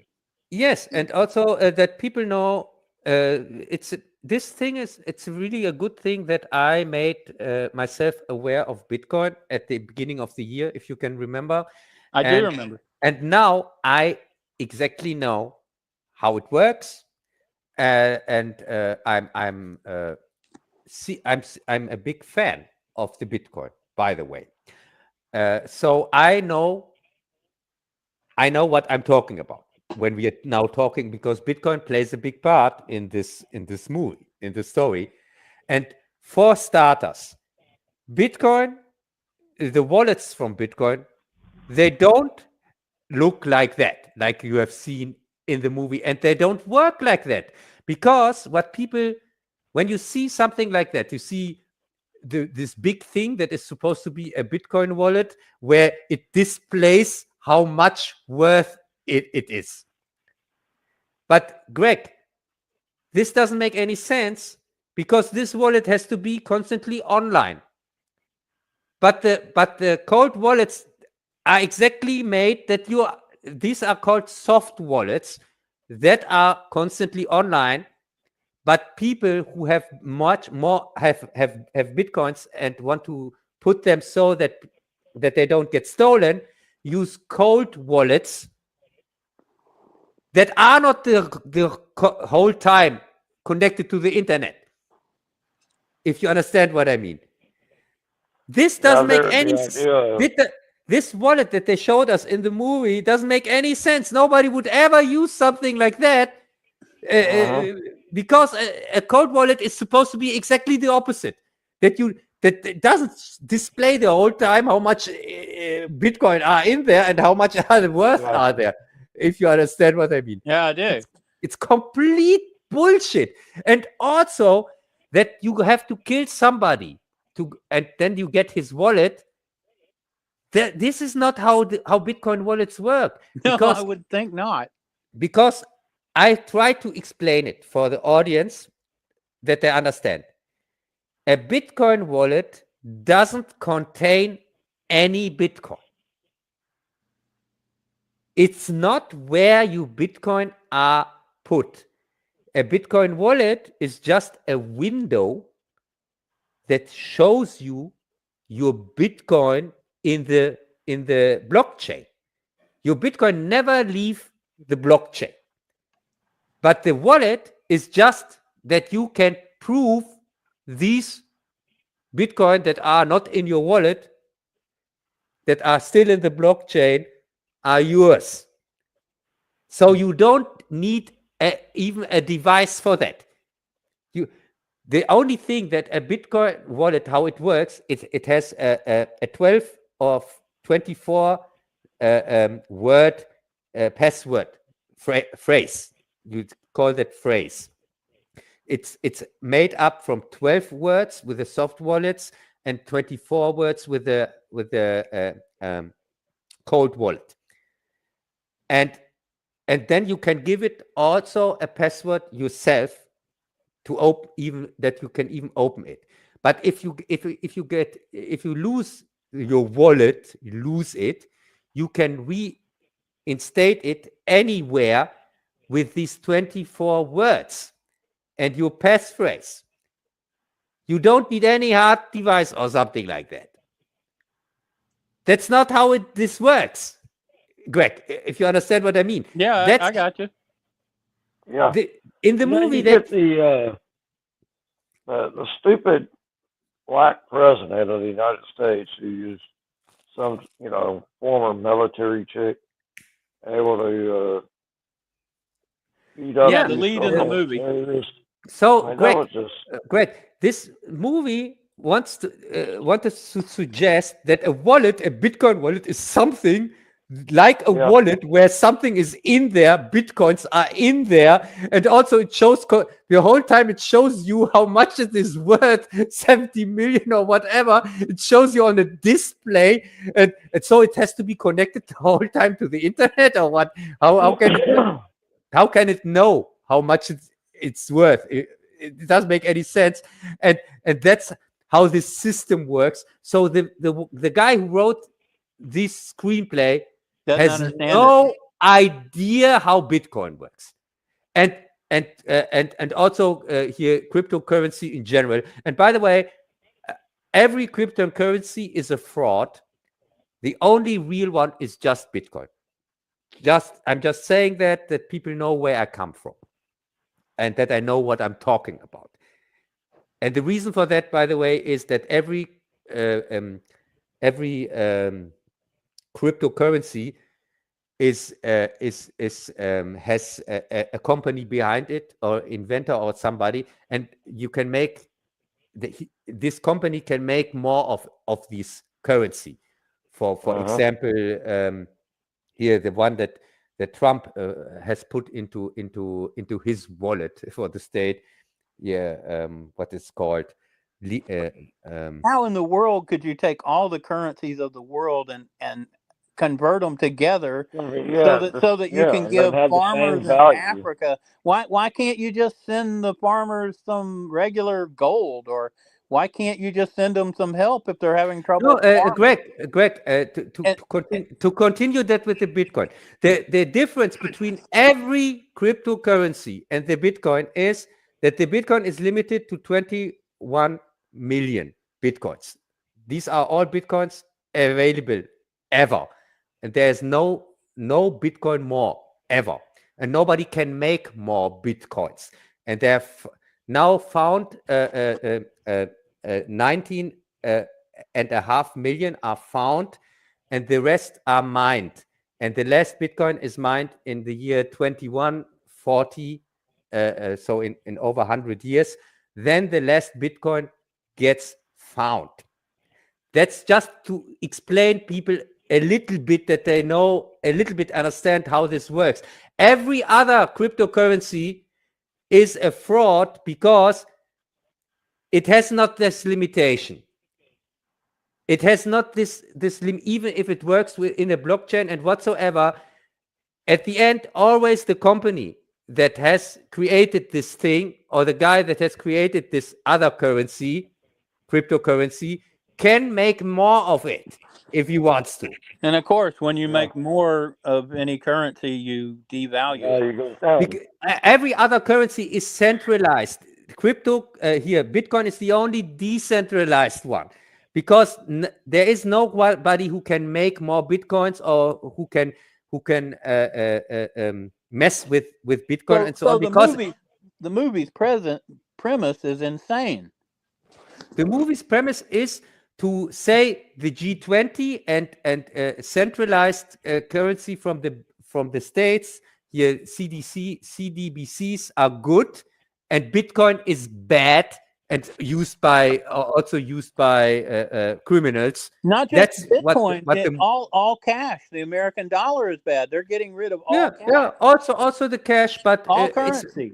So they don't want you to be able to, like Cub is saying, they can control what you spend your money on if it's all digital. Yeah, exactly. The digital dollar or the digital euro is what even George Orwell never has dreamt of in his worst nightmares. Because if you have something like that, the state can tell you, your money it has an expend date. You have to spend it till this time, the next month or the next year, and after that, it's worthless. They can program this money. Like Cub was saying, they can just make more of it, thus making it worth less. Yeah, but they already do that with the fiat money system. But they can just. Oh yeah, well, they print more dollars. Look at what Biden did. He printed trillions of dollars. That's what causes inflation. If you don't have any cash anymore, then of course the state can just say, if you are against, say something critical against the government, if you are in the opposition or whatever, they can say, now with your money you can't enter the store anymore, or you can't take the bus anymore. With this money you just can do that and that. It's programmed like that. Then you go shopping, and the shop tells you, no, with your money you can't buy that. The machine says no. That's how this goes. And but just a little explanation that people know a little bit what it's. Well, it's like here in America, where if you're on food stamps or something, a lot of the states are passing laws where you can't buy, Cokes, or you can't buy candy, or you can't buy this or that. Especially in And New York, sometimes, yeah, because you know, it's bad for you.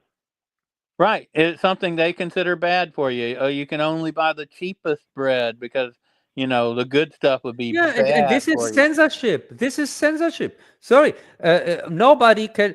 If I want to spend my money on booze or on drugs or whatever, or if I want to burn it, that's my thing. I can do with my money whatever I want. This is my Exactly. That's freedom. As an American, I fully embrace that. And it's scary. It's 1984 stuff. You're absolutely right about And that. that's why I started with the Bitcoin, because haven't started with it because I want to get rich or something like that. Nothing in this direction at all. No. Well, apparently everybody will be able to see your wallet. I started with Bitcoin because when I get a following on YouTube or whatever, on any platform, and the government here in Germany, when you get a too big of a following on social media, then you get debanked. We have here debanking. Oh, I've heard of that. Yes. And this debanking has many people here in Germany got debanked because they were critical against the government. And the government, by the way, when you ask the government, why the hell can the bank debank me? They say, oh, this is a private institution. They didn't debank you because we told them. Even if we are the only people who can't stand you and want you to shut up. So why the hell should the bank debank you? For what reason? If the government are y'all even allowed to talk about this? I don't care, because if we don't talk about it, it would happen anyway with me, and that's why I have started with Bitcoin, because before I lose my because people who get debanked here in Germany, they lose everything. They can't pay their rent anymore. They lose their homes and things like that. And I don't want me to the same fate. This is the only money that I can use when they debank me. If the government thinks I get too big of a following or something else, and I won't prepare for that. That's all. That's a freaking nightmare that they do that. I mean, yeah, but as I said, and to having something like to have cash and also Bitcoin is just a protection for you. And I tell everybody who's listening, be prepared that there is going to become a time where maybe Bitcoin is the only thing you are able to pay with. When they really make the CBDC crap and get rid of real money and things like that, then we are all fucked. Then you have overall, see, that is true. Now we go back to the movie itself. I mean, when you think about it, how in the hell were these guys ever allowed to take over the entire G20 meeting? Oh, no problem. Where's the type of security that they would have had at a G20? Yeah. It's ridiculous. But let's talk about Michael Obama, who became president in this version. Right, Michelle? Because this was clearly not meant to be here. This other fuck up here which Harris? was with Biden. Harris. This was not. This was a black girl. Yeah, but this was not supposed to be. Security, really. It was. Yeah, but Greg, really, this was not supposed to be Harris, or not? Well, I tell you, it was supposed to be Big Mike. Oh no! This is an ex-military black woman, and usually those are conservative. So you're not going to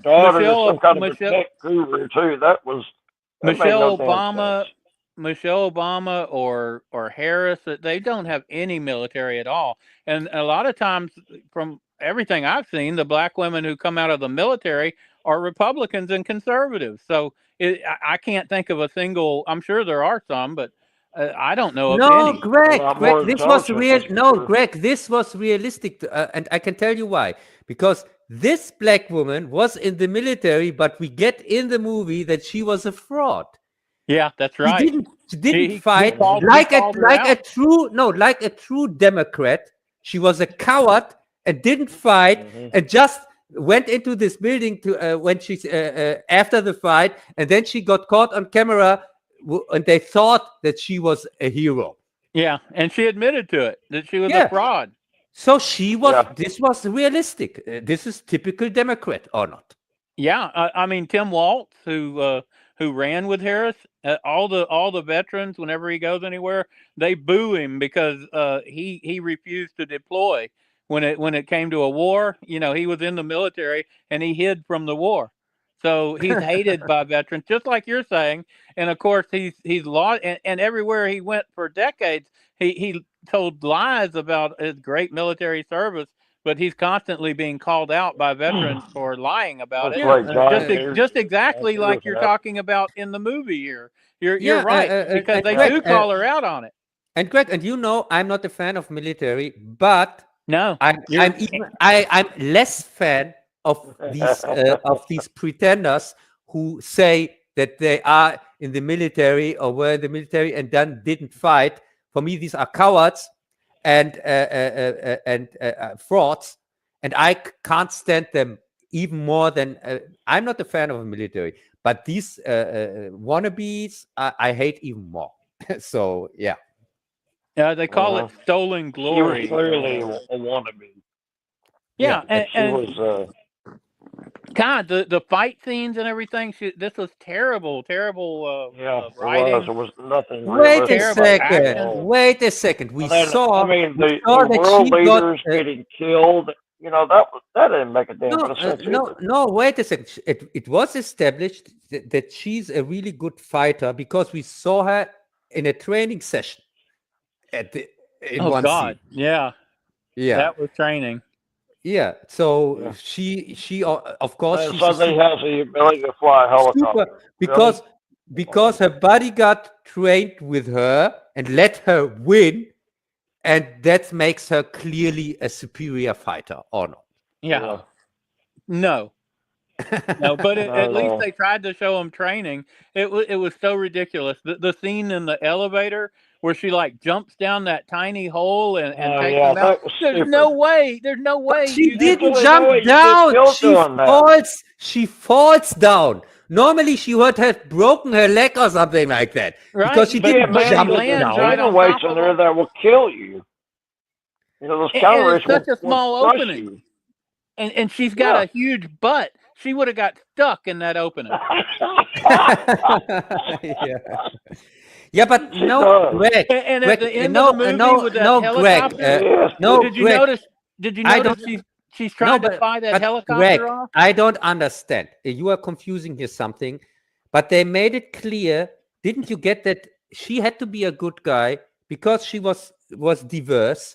Because all the bad guys and stupids, they were white males or not? As usual, of course they are. Or even white women. They betrayed the Hillary Clinton that betrayed her was a white woman. So that's true. Yeah. But all the other bad guys. I was going to say that that was in my notes that it was Hillary Clinton. Didn't it seem like Hillary Clinton versus one of these? Yeah, God. Versus Michelle Obama, like you said. Yeah. But Michael Obama. Michael, yes, they say she's a boy. You mean the husband of Barack? Yeah, right. No, because in this relationship, he's the woman. That's there's no doubt. Yeah, there's no doubt about it. Big Mike. He probably is going to run against in 3 years or whatever. Did you see at the end where she's trying to take off in the helicopter, right? And then that's what I was talking about. But she had it like lifting off the ground, if you remember. But she's I'm not a great helicopter pilot, or I can't fly. Then it starts sliding off the side, but the freaking rotor blades aren't moving at all, right? Because if they were moving, that thing would have went right up and over, and they were moving. And then she started, and I'm telling you, I went on helicopters, and when you go off an oil rig with a helicopter, that fucker drops like halfway to the ocean bore the fucking rotor blade cut. I'm telling you, there's no feeling like that. But if you've got that thing whirling around, it's not going to stop like it did. But Greg, you are talking about physics. Go straight down. Something like physics. You are talking about physics. This is something Democrats clearly have never ever heard about. No, this new stuff thing that you're talking about, so-called physics. And then they all pull a helicopter up, and you can see the blades are like locked in position. Yeah, and also, so a few minutes ago, I explained what Bitcoin is about and how it works. So when you know that, then the supposed to be bad guy is not the bad guy. The G20 are the bad guys, but they knew that. And so, and by the way, it's Homelander, the bad guy, by the way. It's Homelander. So they knew that also. They were trying to save the planet. And so they had to make the bad guy. They knew that, oh my God, we can't just say he's after Bitcoin and wants to destroy the G20 or whatever. Then people get that he's not the bad guy. So let him kill an innocent woman to steal her Bitcoins. You know what else is funny? This thing is set in South Africa, and they're worried about the South African farmers, right? Yeah. Well, guess what's happening to the South African? The South African farmers are white, and they're getting their land stolen by the black government. That's what's wrong with the South African farmers. The white ones are the only ones who are able to grow anything. When they take it away from them and give it to the black populace, the farms don't grow anything. So that's the food shortage. That's the problem they're having with farmers in South Africa, which is the exact opposite of what you're seeing in this movie. Yes, but Greg, when you have seen the movie and you are saying that the South African farmers were white, then they were clearly the bad guys. Like everybody white in the movie was. So you are saying the bad guys in South Africa, clearly. Yes, the ones who they're trying to help the bad guys by destroying the international currency.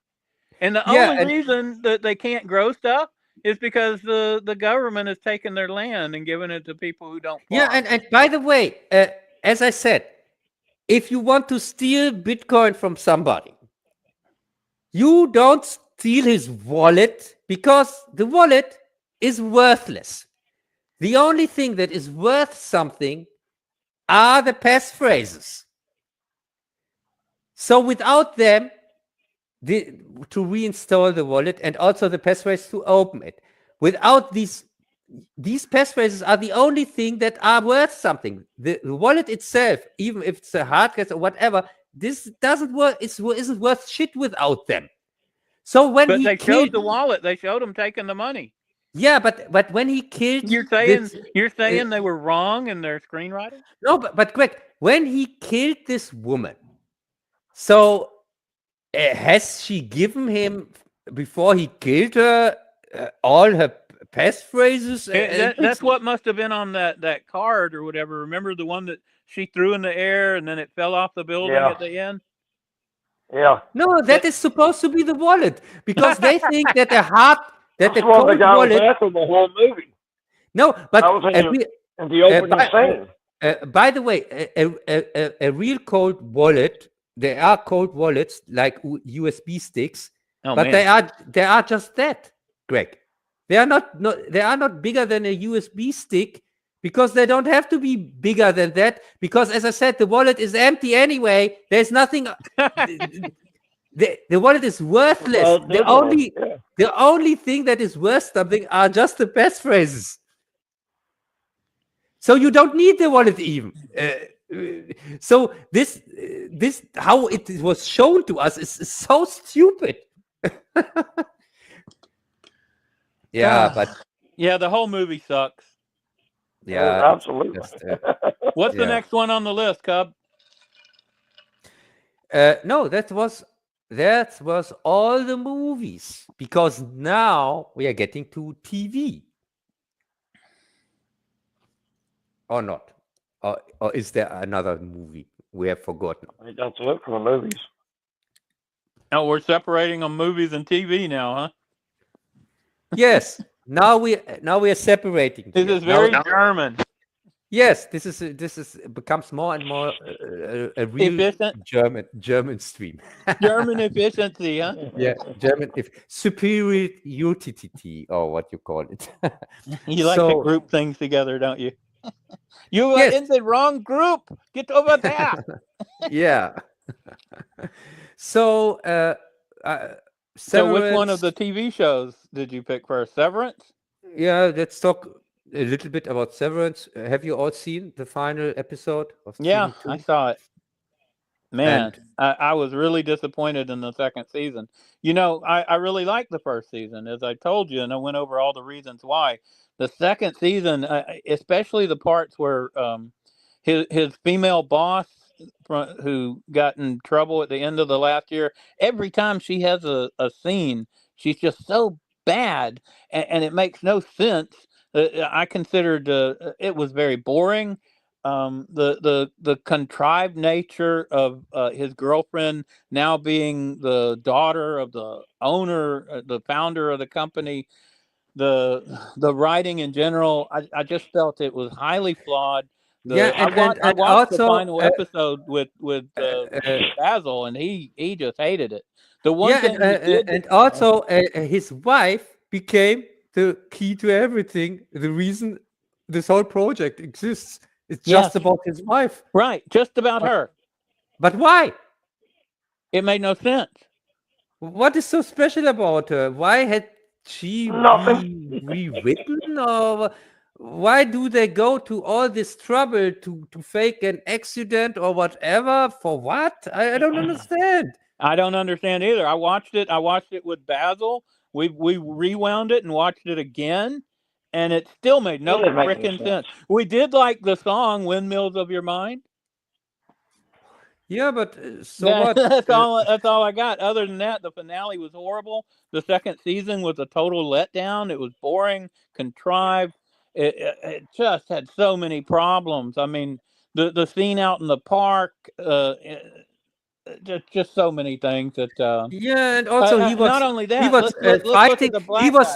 He was fighting with himself, which didn't make any sense. No, because both are the same person, and when the barrier is gone, they have both memories anyway. So nobody is disappearing anywhere. No. And let's look at the black guy who they like give these racist paintings and stuff to. This is like writing from the freaking 1950s. I'm not kidding. It's that bad. The way they treat the relationship, but it's like they'd never even met a black person before. This is how bad. Oh yeah, he's a main manager of the company. It makes no sense that they would know so little about blacks and anybody different. It was just another part of just horrible writing. Did you know what I'm talking about, Cub? Like where they gave him the Did that feel like it belonged in the Severance of season 1? That did not at all. Nothing, not at all. And can you remember what when after the first season I said I'm not really sure if we have here something like Twin Peaks or The Prisoner, or if we have something mystery box like Lost. And yes, I remember that. Sorry, right? Because it might not go anywhere. We've got all these threads, and it was a good example. I remember you saying that, and I did not disagree but I was more optimistic. I was more hopeful. They did such a good job on season 1. I thought, okay, they can come back. I saw several ways this could go. Yes, and I saw the warning signs, which I told you about. I thought this sex scenes and so on. Yeah, but you're like freaking Robbie the robot. Your arms are waving all the time, and you're saying warning, warning, warning. There's so many warnings. How can I? But really, it's little things. I said this first off, his wife. They should have cast somebody more attractive. She should be the more attractive woman and not the one in Severance, because in Severance it would make sense if he, because he doesn't know anything else, would fall in love with anyone that looks like a female, because he didn't know anybody else to compare it to. And in the outside world, it would make more sense if he's together with a very beautiful wife. That would make more sense. But they made it And there was otherwise. zero chemistry between them. I mean, Yeah. it was like he was visiting a freaking dentist office. I'm Yeah, serious. The his chemistry wife between would have- him and the Asian wife is just zero. Yeah, It's flat. and the It's nowhere. Asian wife would have been no problem at all in the Severance world. And also that they don't seem to have any chemistry or whatever in the Severance world itself, it wouldn't have made any sense. It would have been no problem, because the Severance world itself is cold and artificial. So it would have fit. But when perfectly. you're showing both worlds, it destroys the narrative.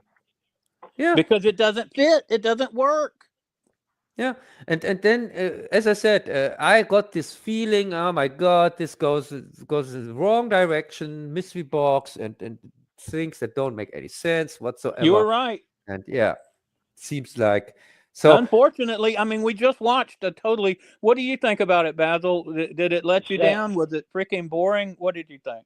Yeah, it didn't make a damn bit of sense at all. It's just extremely boring. But no real plot either.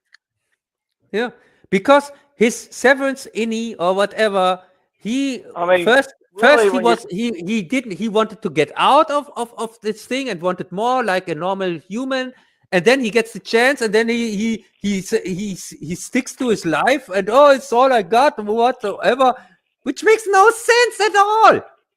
No, and then the idea of programming your brain with a microchip to forget everything about your life at home when you walk into that building, and then when you walk out of the building, you forget everything about work. You only think about home. Yeah, but they explained it. They said it's a barrier, and when the barrier is removed, you have both memories. So what? Nobody dies there. Yeah. So I don't see any problem here. They make artificial problems where there are no problems. And so no. Yeah, so it was a disappointing second season. I imagine they're going to make another because they got plenty of money and it's a following. But I'm not as hopeful as I was previously. People just get tired of the stupidity of it. They don't realize how stupid they were. They lingered so long on. They made scenes that were so long and so boring and led nowhere. Yeah. And it just I'm kind of done with it myself for now. Maybe next year. Yeah, maybe next or in 2 years. Who knows how fast we get? I never really got into the first season. The first episode, really. We have to decide if we watch it or not. We can't say yet, because I'm not really looking forward to it. No, that's a damn shame too, because season 1 was something different, something new. We're always asking for something different, and they had something different, and they just had to screw it up. Yeah, they just had to screw it up for reasons. I have no idea why, and I'm suspecting, really, like with Lost, they have no idea how to end that.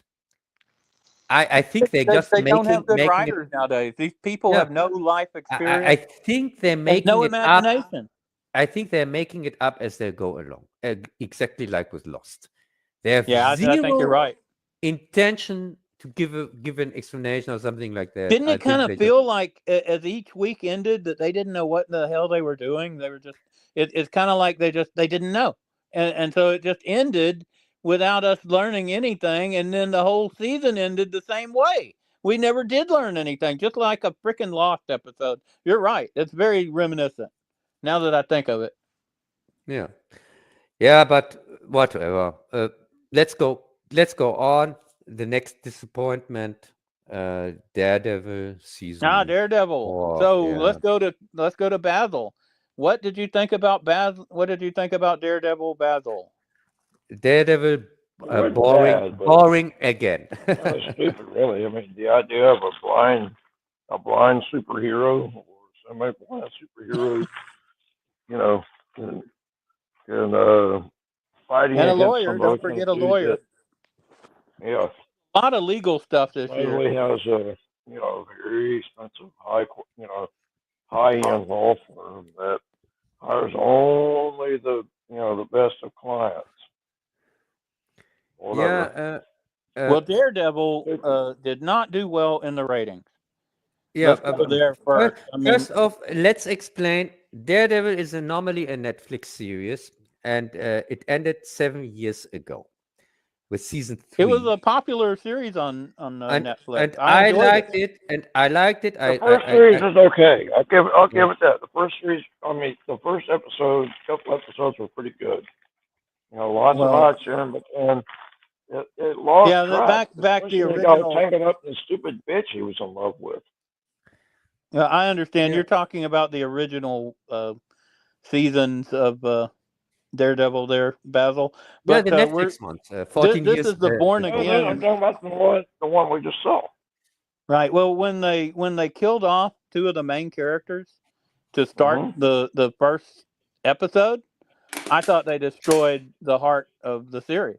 I mean, they killed one of the 3 main characters, and the other one they sent away. Right, till the last episode. The last episode, when she comes out of nowhere, and of course she's in contact with the Punisher, because here, Greg, everybody, because the Punisher. The Punisher is so like easy the to get in touch with. Yeah, it's like the secret organization here in Star Trek. Here, Section 31.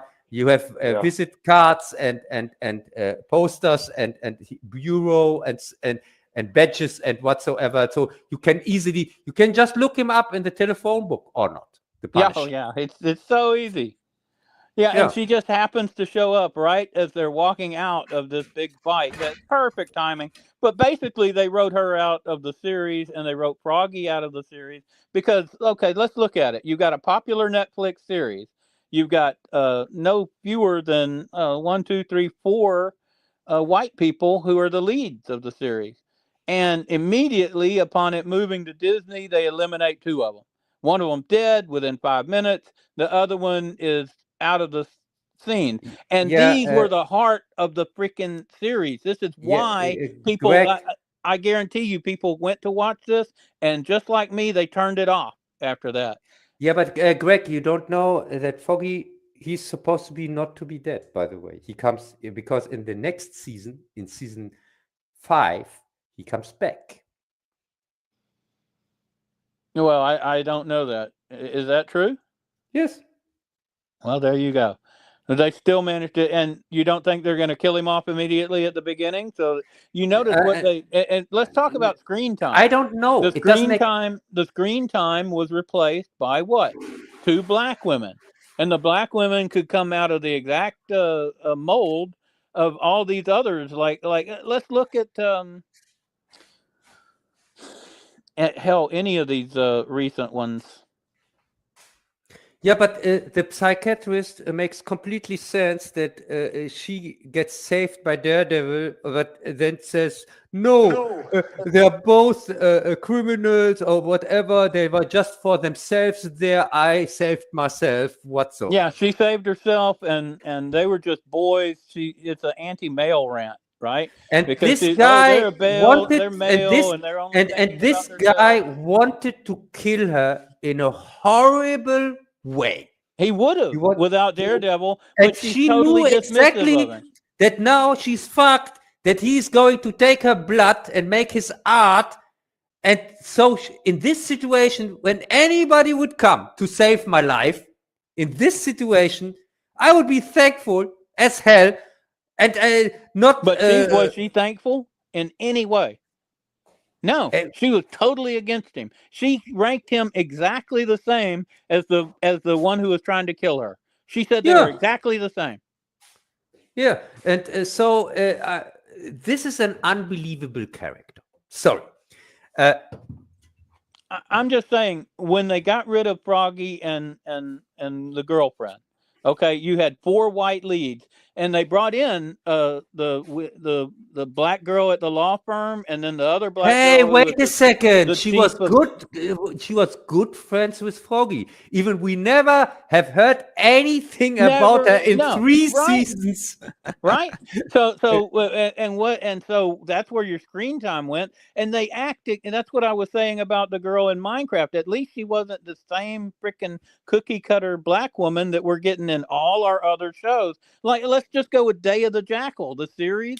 Okay, when we go back to watching the movie, and Bazzil just saw the movie again recently, you notice this guy is cold-blooded. He doesn't have a wife. The woman he sleeps with or the man he sleeps with, he kills them. Just dead. Boom. He doesn't care. There's no loose ends. But in this Day of the Jackal series, he has a wife who's like constantly harping on him and going through his stuff, digging through his safes and stuff that would get.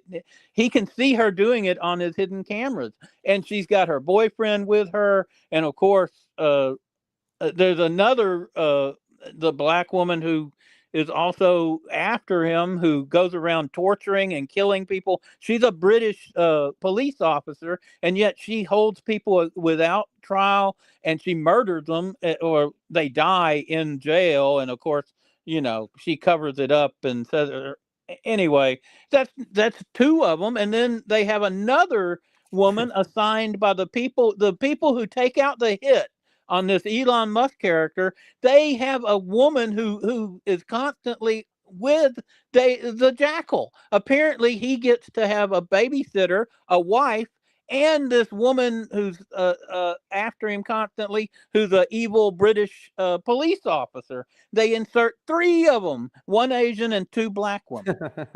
Yeah. I'm just telling you, that's what they did here with Daredevil. They inserted 1 into Fisk, and they had Fisk doing this terrible marriage counseling. Hey, wait a second. The boring as shit marriage didn't you counseling. know that Kingpin, he's not this great of a crime boss as we always thought, because his wife Vanessa was always better and smarter, and when he was out of the way, she runs it so much more smoothly than he ever did.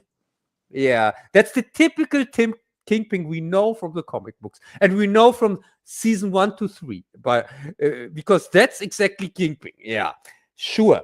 And also, Daredevil gets put down in his place constantly from everybody. Constantly, especially from this new black law firm girl. She's like, just recently, one of the last episodes, he walks in and goes, "Oh, you're 15 minutes late. That's not acceptable." Rah, rah, rah. And he's been out fighting whatever. And then they have one of their clients who's clearly lying. And he's like, "Look, you're lying, rah, rah, rah." He calls them out on it. And she walks outside. "You can't be disrespectful to a client. That's not right." And she's just tearing into him. This is what these black women always do. Yeah, and it's not the actress's fault. This is how they're written. This is how they're directed. And if they're not in a story, they're added to all the stories. Whether it's Day of the Jackal, where it's totally inappropriate. And not only 1 woman for him, not only 2 women, 3 women are constantly heckling him. Yeah, don't forget the daughter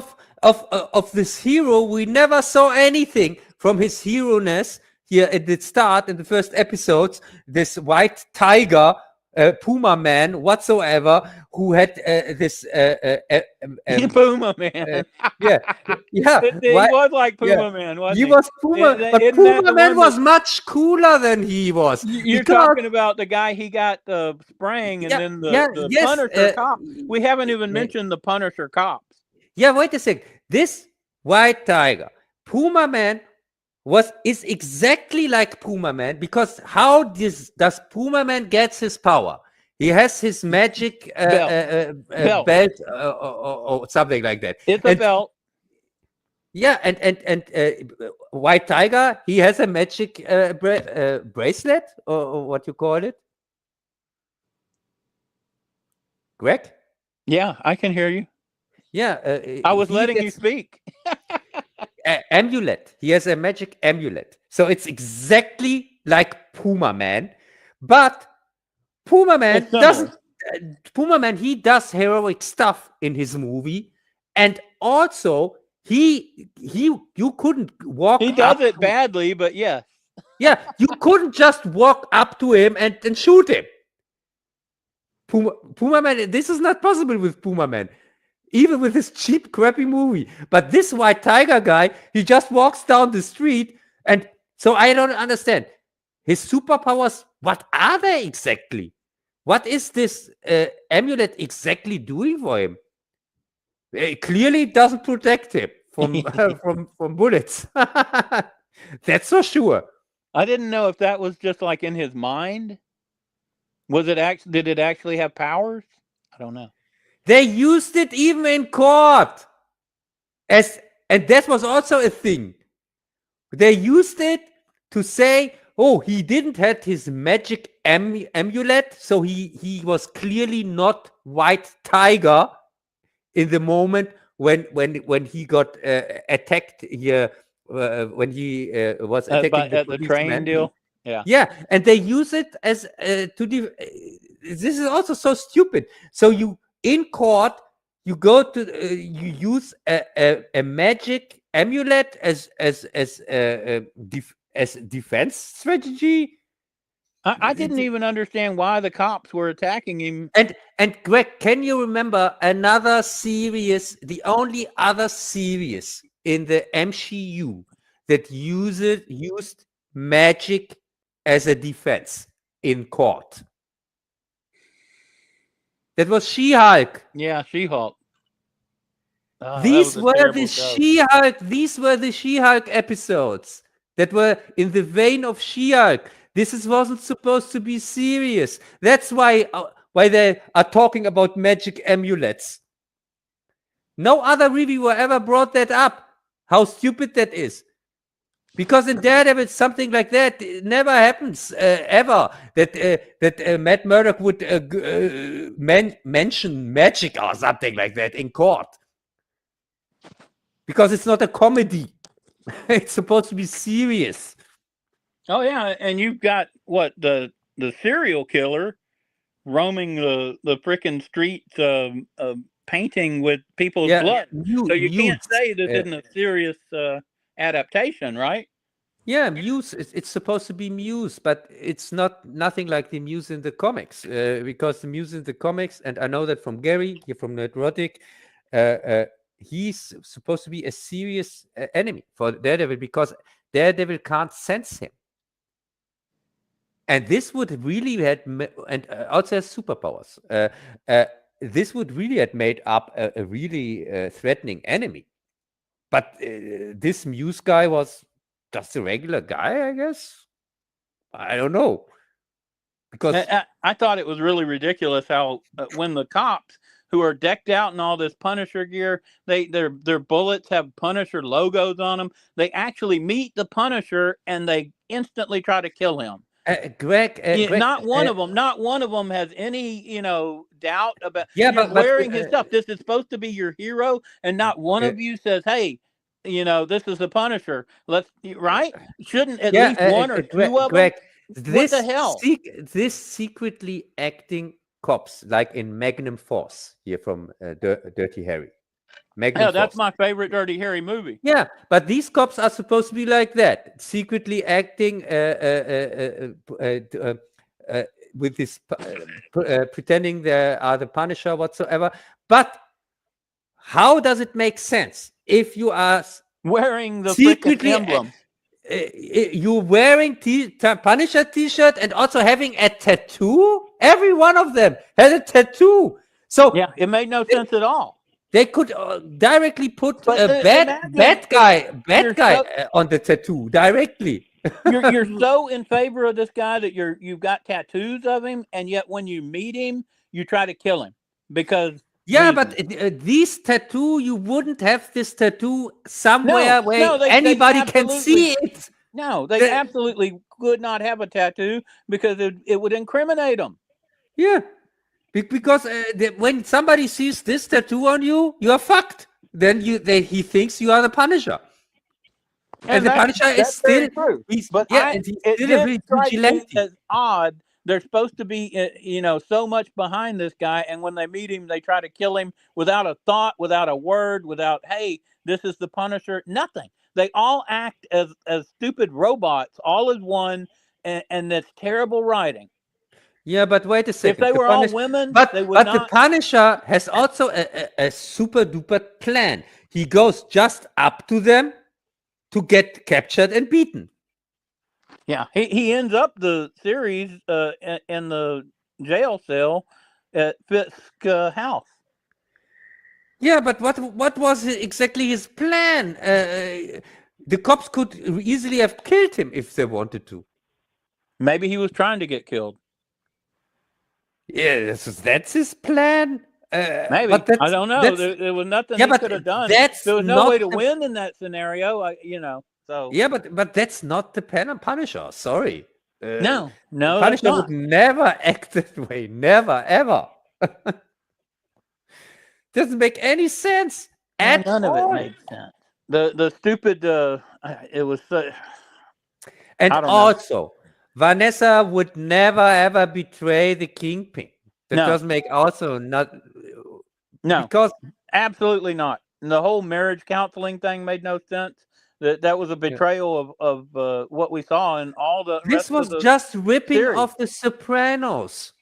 This was just ripping off The Sopranos. That crime boss with his wife. It's a way to make him weak. It's a way to put him in a situation where he's got to be, marriage counselor or whatever. This is Fisk, and also they mentioned both incidents here in Hawkeye and in Echo. Instead of ignoring these horrible TV series that were complete failures, they mentioned them even. They acknowledged them, if you can remember. Right. Oh my God. So it was really disappointing. Yeah, that was a complete waste of time. I was so bored. It was boring through most of it. The last. Oh my God! And also the Miss Marvel reference. Oh my God! Oh yeah, in the bank where he's showing. I wasn't sure. Is that was he in the series? I watched it years ago, but maybe he showed up for an episode or something. Anyway, yeah, the banker guy. And the whole thing. The father of Miss Marvel was not in the series. No, I don't mean that he was the father. I thought he might have been like an extra or uncle or something, because they had a big bunch of them show up. Her whole family showed up at times. I thought he might have been one of those guys. No, because 7 years ago, that was Punisher was made before Disney took over. But no, I meant the Miss Marvel series. I thought maybe that banker guy might have been like one of her relatives from the series. No, the banker guy was her father. That was her father? That was her father from the Miss Marvel series. Okay, I did recognize him.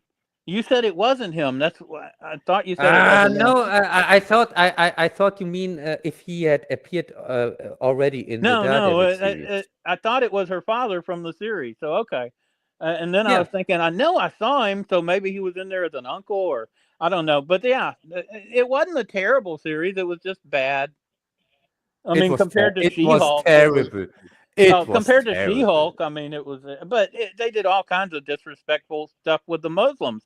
I remember her talking about how her shoes would get stolen at the mosque. That's not cool. That's not respectful. I doubt if that's even what happened. I doubt very seriously that people are regularly stealing each other's shoes at mosques. That's like insulting people going to church. That's stupid. I remember stuff like that.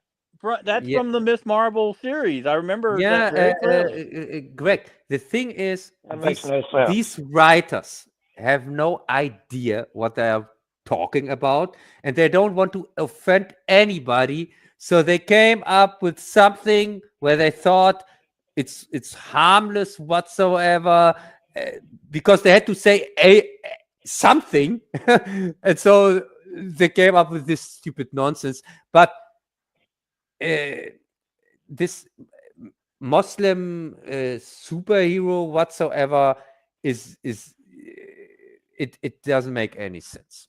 Not in this culture, not in the Islamic culture. If they would have made a male superhero, it might have made sense. But the way they did it with a teenage girl, that's not going to go over well with most Muslims that I know. It doesn't go well with Muslims, and also not with non-Muslims like me. And of course, if you remember, she had like a white Christian boyfriend, which I don't think and she's like 14 or whatever. I don't think any of that would have gone over well with most of the Muslims that I've and if they would really go with the religious crap, then she would have couldn't have shown her face, by the way. Yeah, if they would really want to go with that. And for sure she couldn't have shown herself in any form and make herself public or whatever. This is just nonsense. You can't make religious superheroes. I guess that she'd have to wear a veil or something, huh? Yeah, but a superhero with a veil. But the problem, I mean, to be religiously respectful, if she's a hardcore Muslim and female, and I guess she would have to wear a veil. I don't know. You'd have to ask what do they call them, imam or? Yeah, but no, Greg. The problem is you can't make superheroes political, religious things like that. Because you're right. You need to keep that separate. I agree. In general, you can't. I don't think there's any of them. You're right. I can't think of any of them that involve religion. Because is Superman is Superman a Christian because his parents were Christians? Well, they made a big issue of it in that series. Yeah, and Iron Man, is he a Christian? Spider-Man, I don't know. I don't know. And they don't mention it, especially they don't mention it because they are smart. They say this religious things. Do you know who is religious? Daredevil. Daredevil is a Christian, and it's a big part of his character. Well, there you go. But this is an exception. Daredevil is not this all superhero for everyone. Is that why he tries to be nonviolent, not kill? Yes, he doesn't. He thinks that only God should take a life. Man is not supposed to take a life from another man. That's his belief. His Christian belief, and it's it's a big part of his character, but he is also not normal superhero, everyday superhero. He's a niche. It's a niche thing. It's like with Star Trek or something like that. It's a niche thing where it works for this niche, but it doesn't work when you have an MCU or something like that. Or when you want to put him, because these comic books, they are not really this kind of connected as people always think they are, as they pretend to be, if you understand what I mean. Yes, of course, X-Men plays in the same world like Avengers, but they normally never meet in the comics. Or Fantastic Four or whatever. You have sometimes crossover, but it's not the regular thing. It's not because if you would go like that, then you would have in a town like New York more superheroes than people living there. Yeah, probably. Yeah, it would have been so many superheroes who are living there that there's no place for normal people anymore. To these thousands.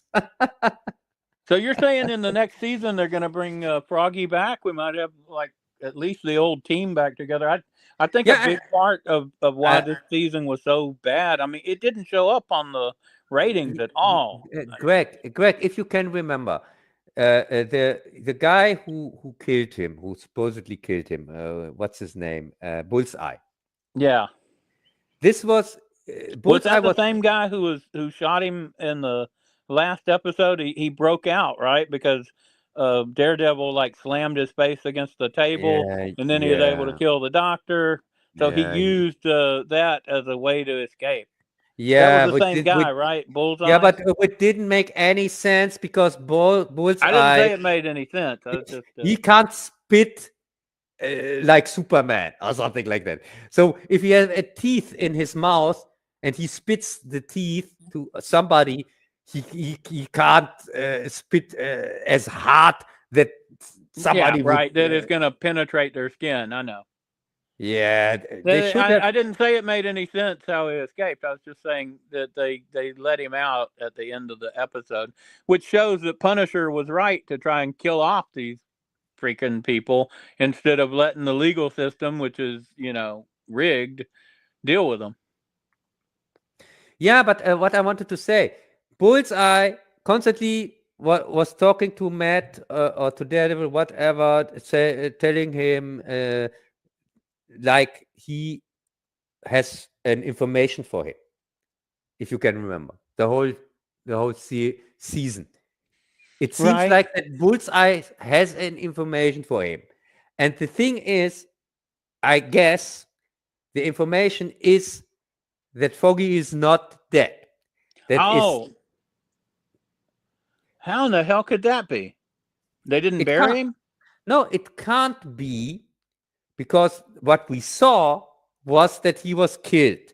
But since it's a comic and whatsoever, and it's Disney anyway, they are going in next season to pretend that maybe the guy who was shot was maybe a clone, or it was all made up, that he gets. No, it was a dream sequence, or everybody was drugged. Witness protection program, something like that. Yeah, but I mean, they could make it where everybody was drugged, or who knows, right? Yeah, they make something up. It doesn't make any sense. Well, their ratings were really bad. And one of the reasons they were bad is they broke up the team. You had something that worked with the 4 of them. You had 4 lead actors, but they saw a way to replace 2 of them with these 2 cookie cutter black women. And I was going to mention, one of them, like the chief of staff, she's like, we have to put up with his wife and being in marriage counseling, and then she's running the organization. She cheated on him, which would never have happened, totally out of character. And then we have this chief of staff black woman. Now, you notice they've got this white guy, and I remember, just as an example, one time Fisk turns to him and says, well, I would like your opinion on this. This is when they went down to the harbor, and they had this whole model built up and stuff, and he was like, what do we need to get this thing going now? And you know what that chief of staff should have said? She went through all this stuff. Oh, we're going to need studies for environment. We're going to need this. We're going to need that. And he's like, well, do we do that now? He's like, no, first thing we have to do is set it on the agenda. Okay, what? I would have fired her right there. Why you've got a model built down here, right? I want to do this. We've been in office for weeks. Why wasn't this already put on the agenda? Why aren't these studies already being done? That's her job. Her job. And he turns to the white guy, the one who they make into an imbecile, of course, because he's just slavishly for him. Like this is another Trump reference, because they make him like Trump. They make these people slavishly for him. No, they don't make. No, yes, they make him like Trump. They make him like a Trump supporter who slavishly is following everything what Trump says or makes or whatever. Has no problems with his crimes whatsoever. Right. That's what I'm saying. So they're trying to make that illusion, but just to tell you how this woman is and how it would be different if this was a white guy. He turns to his, somebody who's part of his entourage, and he asks him, what do you think about this situation? What would you do? And she cuts it off, and she says, oh, that's above his pay grade. That's above his pay grade. So imagine if that was a white guy and this was a young black woman, and the mayor turned and asked the black woman's opinion, and he cut her off and said, no, that's above her pay grade. How would that be acted to. It would be very negatively reacted to. But because she's a black woman, this is how they act constantly in these stories. And this, I'm trying to just give you one of many examples of how she did this all through the series. And it's not the actress's fault, and it's not because she's black. It's just they write these characters the same way. Cookie cutter, unlikable, and they're racist, and they're sexist. Yeah, wait a second. Against But people. there was also a very well written black character here, the guy who got arrested for because he stole candy or whatever. Yeah, right. I remember him. And who didn't want to get charged for it because it's not fair. Yeah, and the cops were stealing stuff. You mean because the cops were taking it? And yeah, of course he mentioned, hey, the cops stole several things while I was there. Yeah, and also there are so many other bad things. I'm a thief, and I've stolen 30 times. He has 30 crimes or something like that. But he still thinks he should just go free because the world is so unfair. Right. But if somebody is arguing like this, I would tell him, as his lawyer, to fuck off, and would even try that he get more, several years instead of just a few days. This is but they made him out to be the good guy, and our lawyer Daredevil to be the bad guy. And Daredevil and Matt was really thinking about it and really arguing with this, with saying, yeah, but he's kind of right. I think this is not Matt Murdock. Sorry. This he's now talking crazy like the other guy. Yeah, that was a terrible scene. It's the writers. That's the writers trying to push their little left wing. Oh, and we left the White Tiger without mentioning that, of course, even in the comic book, he has a son or a nephew or whatever who becomes then the White Tiger. Of course, they jump over that and go directly to his female brat, this unsympathetic woman that also is constantly putting Murdoch down. Yeah, that's right. Everybody does through the show. If Murdoch, a blind lawyer, what is he supposed to do about cops who kills? He gets the guy off, and she's reaming him out because the cops killed him anyway. Yeah, I really didn't understand what is the blind lawyer who was so kind to help her uncle. What is he supposed to do? He's not a cop. What is he supposed? I didn't know exactly what she wants from him. What are you supposed to do with any of these things they throw at you? Yeah, you can't do anything. That's the point. But of course, we know exactly how this is going. Is going to become the new White Tigress. And then at the first time, we are going to see some White Tiger action because it's from a woman. Because with the guy in 2 episodes, we didn't see anything from White Tiger. They were always talking. Shot in the head. Yeah, no, they were always talking about his super hero-ness and that he helps people, but we never saw it. They never showed us that this is even a superhero. And that's they just the problem. Talked about That's why it was such a boring series.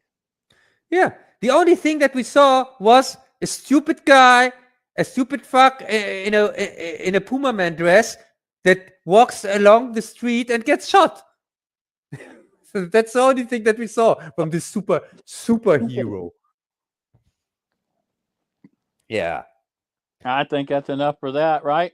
You ready to move to Black Mirror? Or? Oh, God. Yeah, let's go. We got that in Doctor Who. Did you have anything further to add, Bazzil? I saw you come and go. You there? Bazzil? I'm here. Technical problems. Okay. Where Trying to did the you get a internet. chance? Did you get a chance to see Black Mirror, Bazzil? No. Okay, we're moving that, and then Doctor Who. Did you get a chance to see any of Doctor Who? Very little. Okay. Yeah, okay. Let's go a little bit. Have you seen the Black Mirror episode? Yes. Yeah. So first off, for starters, this is the first episode from Black Mirror that got a continuation for the The first USS time. Callister episode. Yeah, USS Callister, and I guess Black Mirror got super woke since 2020. It last 2 seasons were kind of unwatchable. They were so bad that I even didn't bother to watch here this new season 7. I agree. I stopped watching it about 2 years ago. Yeah, because it became so super woke and uninteresting. It was just about the diversity, gay relationships of women most of the time, and also evil white man or incompetent white man most of the time, and things like that. It was just about messaging. It had nothing to do anymore with the original Black Mirror. And so I gave up and didn't want to watch it. And I guess that's the reason, because the ratings were in the dumpster. They said, "Oh, let's trick the audience and let's make from our most famous episode, most successful episode, let's make a continuation of that." Or don't you think that was the reasoning? I think that's exactly what they thought. They needed to boost the ratings. They needed to boost the ratings because can you remember which episode Callister was in season 4 back then? No, I don't remember. It was the first episode. It was the start of season 4. And this time it was the last episode. It was the end of season 7 because these stupid fucks, they seem to have forgotten that this is not television anymore, like back then. This is not aired weekly. This is just dropped at once on Netflix. And so people don't have to watch the first episode to get to the last one. They just can watch the one that they want to watch, like I did and like you did. And they don't have to watch the woke garbage. I didn't watch any of the others. No, I too, because I watched the trailer, and the trailer was warning enough. And that's a damn shame. Black Mirror was a damn good series back then. I never missed an episode till then. Black Mirror was one of the few things every year I was waiting for it and thought, oh, cool, Black Mirror. I remember. So good.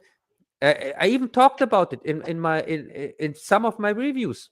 I made even reviews on some of the episodes because they were so great. And this one. So let's talk about the continuation. The first one was kind of it was supposed to be like Star Trek, but it was really more like a Twilight episode. It's a Good Life, I think. It's the original episode with this boy with the superpowers who was terrorizing the village. Yeah. It was a combination. It was as if you had that boy on a original Star Trek series episode or something. And if you remember, there was one like that called Charlie X. You remember that, Bazzil? Nope. Okay, so the original Star Trek had a episode with a super-powered boy called Charlie X. And do you remember that? Yes, of course. Okay, so then I would say it was kind of closer to that. And you're right, the Twilight Zone episode's also applicable, but this is set in the freaking original series atmosphere, or it was. He's talking about the one from a few years ago. Go ahead, Cub. Yes, as I said, the first one was supposed to be a little bit like Star Trek, and this one was supposed to be, I guess, a little bit like Star Wars. Or don't you think so? Because in this one, it was more about No, this. you know what I think? From the set design and stuff, it looked like Star Trek Into Darkness. This looked like JJ. I even wrote it in my Yes, notes. yes, JJ Trek. but this is exactly what I said. Because JJ Trek is more like Star Wars than Star Trek. Yeah. Because Yeah. Okay. JJ can't stand Star Trek. But It's this slow. even had It's slow lens and flare. boring. It had freaking lens flare. You know. Yeah, as I said, JJ Trek is more like Star Wars than Star Trek anyway, because that's the only thing that he knows. He doesn't understand Star Trek. He doesn't know Star Wars either, though. He's bad. No, he also he doesn't know Star Wars either. That's the problem. What was one of his things? Oh, a great question for another day. Idiot, freaking idiot. Yeah, he explained it perfectly. Oh, mystery box, you never have to solve them. Just make another mystery box. He explains it even. He says I know it he did. in the TED Talk. I'm glad he did, because we already knew it. But it's very easy to understand for other people. You said that for how long before he ever said anything? Yes, I know. Yeah, but the thing is, so I'd say this continuation was more action leaning whatsoever. So it reminded me. I thought, oh yeah, maybe they're going more in direction of Star Wars whatsoever.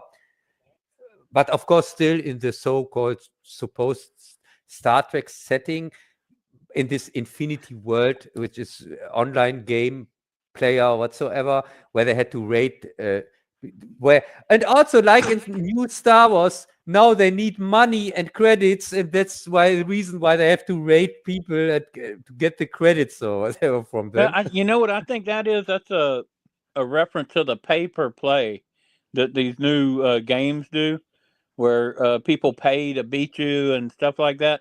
I think they were doing a nod or a tip of the hat to the pay per play industry in these games, which I never do.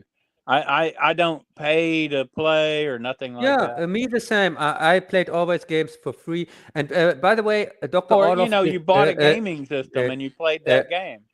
But I never. Dr. Orloff is in the house. Good evening, Dr. Orloff. Nice to see you here. Yeah, I bought a gaming system, a very new one. It's called Super Nintendo. So it's up to date. And I have one game, Super Punch Out. It's the only thing. That's all what I know about. You also played that World War I game, the primitive game. Yes, History Line. Yeah, Windows 95. Yeah, even older. This is really. It's so.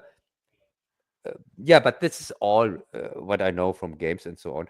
But the thing is with this episode, so they are now in infinity, and they try to survive, and for that, and also the new bad guy is now the boss of the company.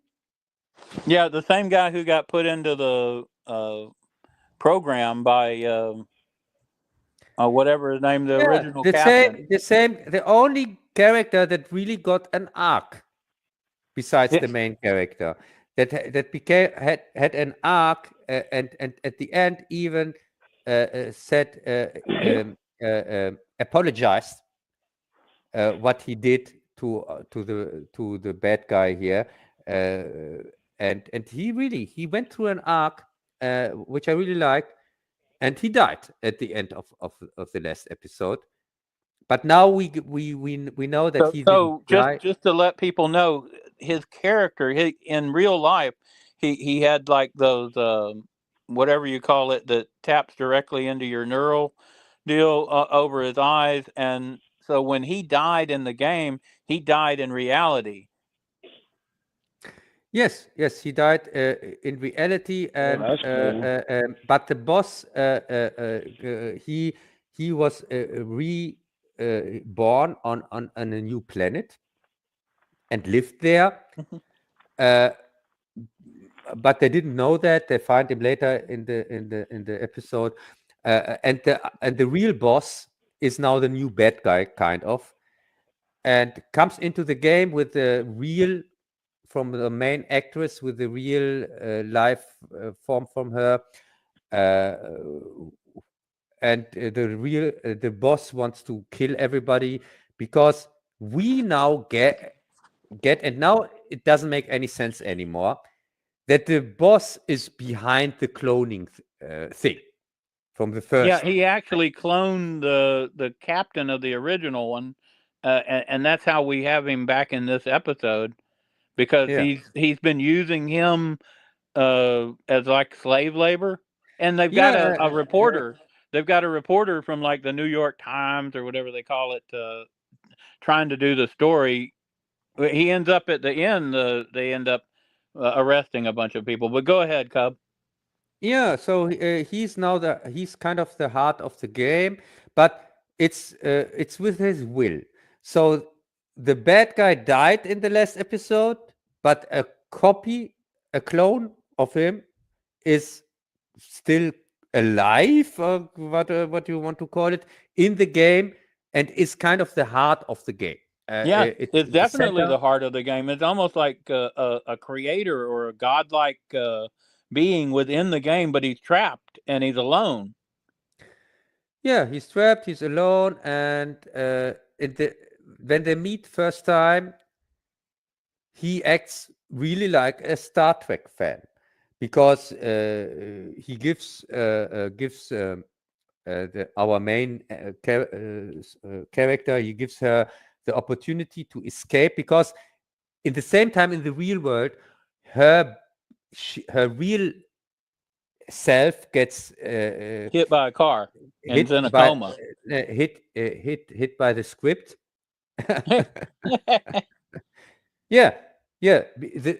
The script comes driving and hits her and empties her body from her. Well, he's talking to her and he's distracting her. And I was wondering if maybe that was a setup where he had somebody set up, because it was very convenient timing. She was just going to go and turn him in, right?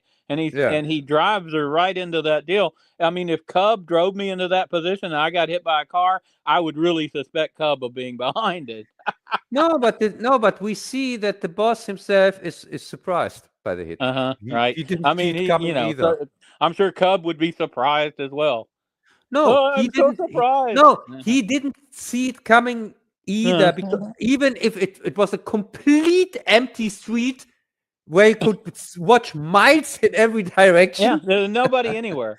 So the car came directly out of the script. So really, this is one of these situations where they really don't even try to make it kind of believable. They could just let a piano fall on her head. It would make the same sense, or not? It would have been funnier. Yeah, it would have been funnier. And but she gets drive over, and of course she's brain dead directly. So we have an empty body that can be possessed, and the guy in the game, the old captain. The old captain, he gives her the opportunity, like in Star Trek. You can now save your life, or you can save the life of your crew. How do you decide? But then you have to stay here, and so it's a test, of course. This is typical Star Trek situation, but then he says, "Oh no, make a copy of you," and blah blah blah, and then she reminds him, "Oh no, don't copy." Remember, he wasn't going to copy; he was going to cut and paste. Instead, he was going to copy and paste, and that way she would be trapped there forever with him, right? Yeah. Yeah, and so he, of course, she tells him, no, you can't have, you have too much power whatsoever. And the first thing he does is abusing his power, making her mouth go away like Matrix or the Twilight Zone episode. And yeah, but of course she can defeat him somehow. I have no idea how. Why. So much for godlike power. Yeah, but the thing also is, every man in this episode was portrayed, had got a downgrade. Because, especially the white guys, because the guy who had made this really cool character development in the last episode, he's now stuck on this stupid planet and has to eat crap whatsoever, and they made sure that we all know that he made a Wilson here, like in Castaway, and that he fucks this thing.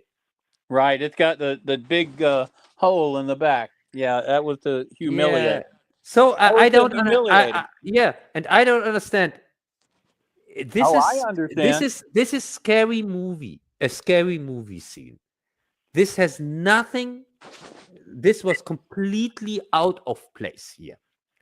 Completely.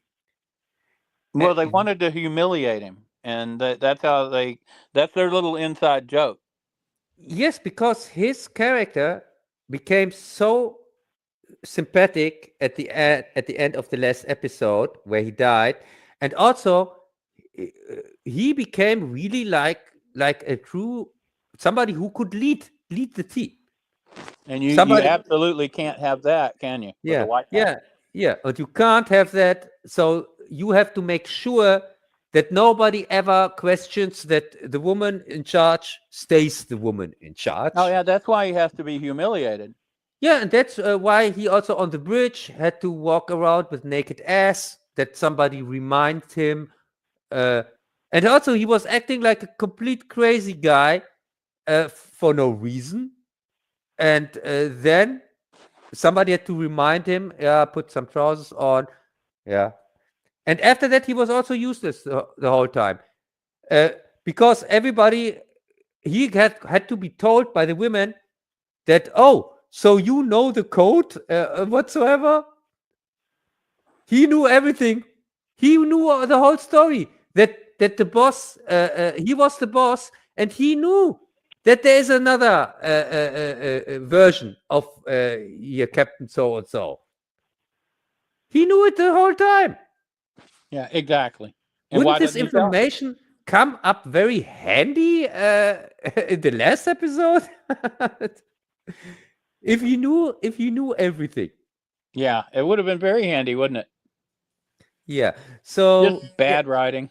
Yeah, so they contradict themselves. And of course, in the final, our female hero manages to get everybody into her body. Yeah, now they're somehow all trapped. They're all trapped watching TV through her lens. Yeah. So how is that a good ending? So it's like being John Malkovich. Yeah, that's exactly right. Yeah. That's what it is. Yeah, but they have no control, and they're just stuck there. Yeah, but they're still under her command. Yeah, it's a nightmare. How is that better? So it's exactly like it was in the in the Infinity thing, and they're still under her command. She's still the boss. Yeah, and there are this other white guy who wants to sit on the chair of the captain, just to call in every player to get them killed. So he was completely worthless, useless. As I said, especially the man and the white characters, especially they were portrayed as... I saw it. Yeah, I agree. How could I not agree? I mean, it's obvious. Yeah, it was so obvious, and I was so pissed, really. I thought, this is... It gets old. It gets old. It's just, it's racism. It is. I don't know what else to call it. It's not just poor writing; it's clear racism, and it's anti, male racism. So, yay! I do not like talking like that. I know how it sounds, but it's ridiculous. I mean, you see it week after week, month after month, year after year for a long time. They're running on a decade now. They've been doing this. What do you think? Do you think that this episode is going to save Black Mirror for the ratings? I don't think so. Canceling?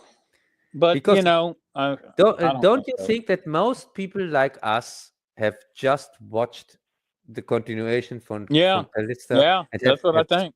Skipped over because you'd have to skip over it. And we're disappointed by what we saw in this. I mean, it's infected it. Yeah.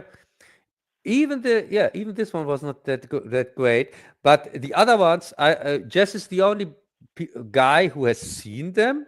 The other episodes, I've met till now nobody who has seen them. So, and I'm for sure. And this was a popular show, and we love the show, but now we don't watch it. So what does that tell you? What does that tell you? It's another British show that, like the next show we are talking about, was they got infiltrated and destroyed. No, they got US investors. Black Mirror is the same thing. It's normally a BBC show, and normally they can do whatever they want because ratings don't matter. It's the populace here of Britain has to pay it anyway. BBC, they are criminals like here our government TV and so on. It's the same thing, but for some have a reason, TV license in Germany. Yeah, it's the same thing. And I of course have no TV license. I'm resisting that my whole life, and I constantly get trouble for that. No, we better not discuss it. I don't have one either. Do you have a TV license, Bazzil? Nope. There you go. Yeah, very cool, very cool. So the thing is, Greg, this is another example exactly like Doctor Who. Doctor Who normally doesn't have to care for the ratings because it's a BBC show and ratings don't matter, as you know. But for some reason, they have brought in American investors, American money. Yeah, Disney. Yeah, with Disney. Of all but the thing is, with Black Mirror, it's the same thing. So that makes no sense for me, because if you are a state-funded TV show, then normally you are the property of the people. You can't bring in investors from outside because you are funded from the people, from British people anyway. So this is kind of like communism, but yeah. So I don't know. And doing the right thing. These people aren't honorable. Yeah, and so they want even more money. So they want the money from the British people, and they want the money from the investors. So they're really greedy fucks. And with Black Mirror, it was the same thing. It was good when it was British, but because with season 5, I think the US investors came in, and now it sucks. And but Doctor Who sucked before the Disney came in. It sucked more when Disney came in, but before that it was already bad. So yeah. Yeah, I'm about to say they were already going off on the woke path way before Disney got involved, but they got worse. Would they have got as bad? Maybe not, but maybe. They're British and they're kind of crazy over there. But black and gay they become when Disney came in. Here with Doctor Who. But the whole world went into this woke, crazy tailspin about 5 or 10 years ago. So I don't know. Yeah, I know. Even the first USS Callister episode back then in 2017, I think, maybe, or 2018. when was the first one? Or 2019, something like that, 18 or 19. Even the first one was kind of with here against incels or Star Trek fans or fans in general, to portraying a Star Trek fan like that, like a sadistic asshole. Yeah. But we could overlook that. We could see over that, saying, oh, okay. But now we know it was on purpose. It was really, even the old one was against the fans directly. They hate fans, especially Star Trek fans. Certain, Star Trek fans of a certain race and gender, especially. Yeah, They because have to be portrayed. Even though Star Trek was the most diverse and the most loving group of people you'd ever want to meet, and Yeah, it was. and it was always credited as that. We had blacks and Asians and yeah, everybody. and Greg, I really thought that they wanted to redeem the Star Trek fan by saying this is a copy of this guy when he was innocent and wanted just to watch his series and just make his game, and he became like that, like we knew him, because he was treated badly from his colleagues and things like that, and because they had a pure version of him in the game. And so he made this test, like in Star Trek, to test the character of this woman. And I really thought, oh my God, maybe this is not as crappy as I thought the whole time. Maybe they couldn't resist. They couldn't resist. Yeah, they tried to redeem the Star Trek fan, and then this episode would have got from me really high praise. I would have said, okay, I could have overlooked over all the other things to say, okay, but at least they redeem the Star Trek fan, because the fan that really doesn't deserve that is a Star Trek fan. Yeah, because it's exactly of the all opposite. the fandoms to go after Star Trek fans, that's just yeah, because the Star Trek fans were the first that had no problem, especially with the so-called diversity crap whatsoever. They had never any problem with that. They were never about power. And it was diversity of thought as well. I mean, and also the Star Trek philosophy is solving problems without fighting or war and things like that. And it's working together. Way. It's working together as a team. It's also working, being a good leader, but also being a good follower. There are times when Scotty clearly, instead of being the leader, he's right there following, doing what he can, just doing his part. Sometimes you just do the best you can with your little part, and you trust that the other person's going to do his part. It was an ensemble cast. It was a team effort, and it was diverse in thought. It was diverse in sexual. It was diverse in races. And still, they can't give us any credit. They have to tear us down because they're evil, Cub. They're evil. Yeah, and also if somebody loves the series like Star Trek, which I do. Yeah. Now, I mean, like it was portrayed here in these episodes. When somebody is such a big fan that he creates Star Trek for himself, where he flies ships and makes his missions, he wouldn't treat his crew like that. He would go after people who would do that.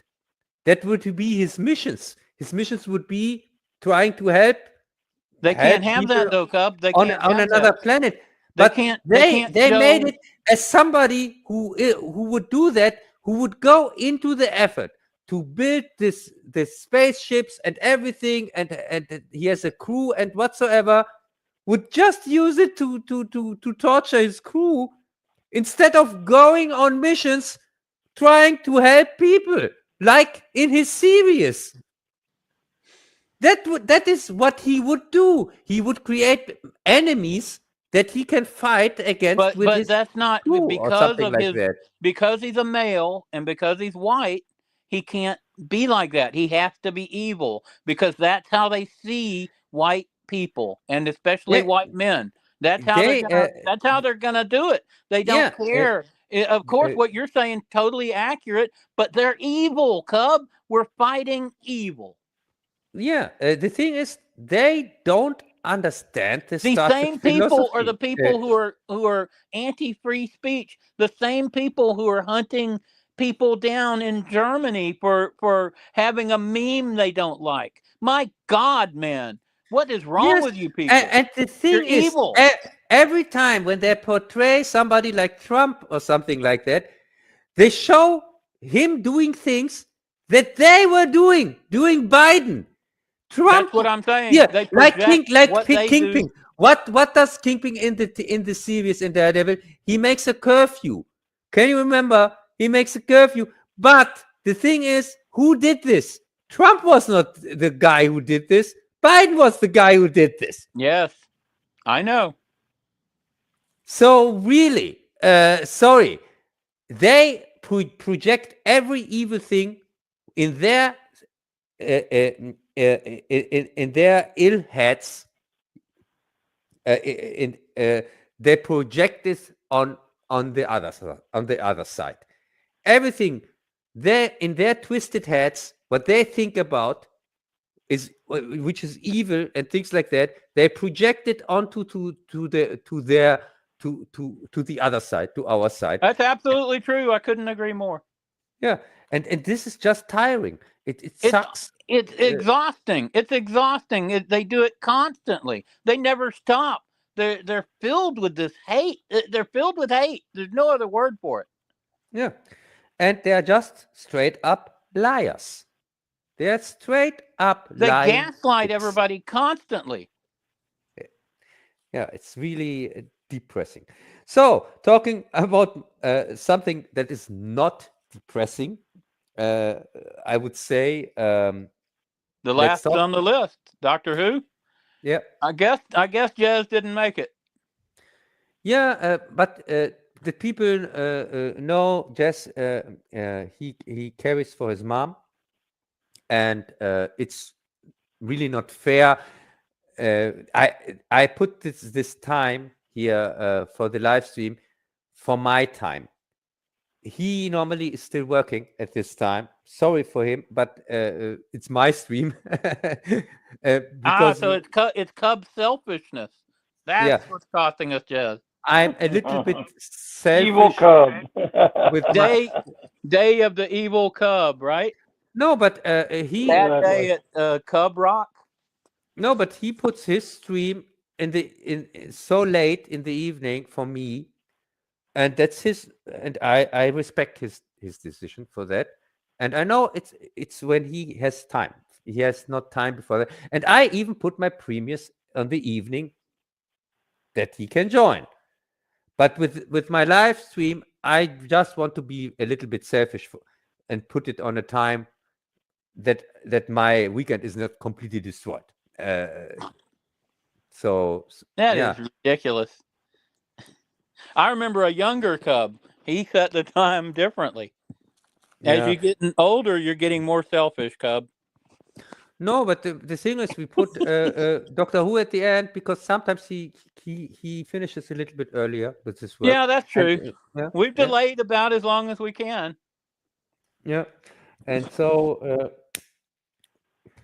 So what did you think about Doctor Who season 2? I didn't make it through season 3. There was like 40 episodes in season 2, and that's as far as I got.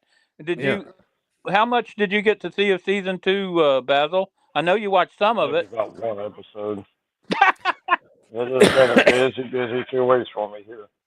Well, what did you think of what you saw? What did you think of what you saw? I didn't care for it at all, really. I've never been a big Doctor Who fan, never will be. Yeah, but this is Sorry, old that's Doctor the way Who. it is. With every Doctor, it gets better in the old times. Yeah, it's been a popular series. I gotta say that. I see a lot of stuff on Google constantly about new episodes coming out and Yeah, the new episodes suck. actors and stuff. So You Oh, do it was better so watching bad. these older ones. Wait till we Yeah, get I to can tell you. the Tom Baker era. It gets a lot better then. Yeah, I'm But pretty okay, sure. I guess we can start out. well, you know what I have to do? I have to drink. I have to drink a bottle of scotch, Yeah, a bottle of or rum, and watch it. some Jim Beam So, vanilla, right? Yeah, exactly.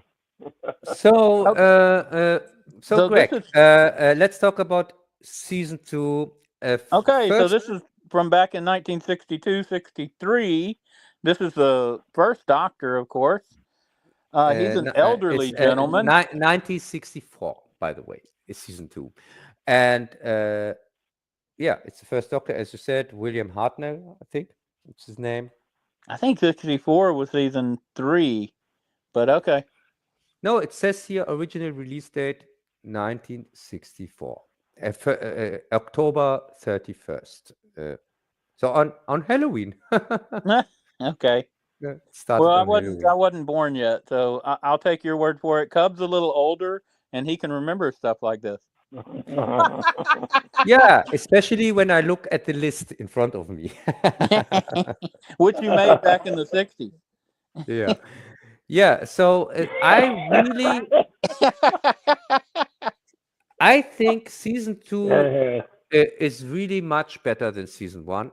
It's really more entertaining. There are some episodes that I really liked, especially the first one, Planet of the was that the Giants. Land of the Giants one where they get shrunk down?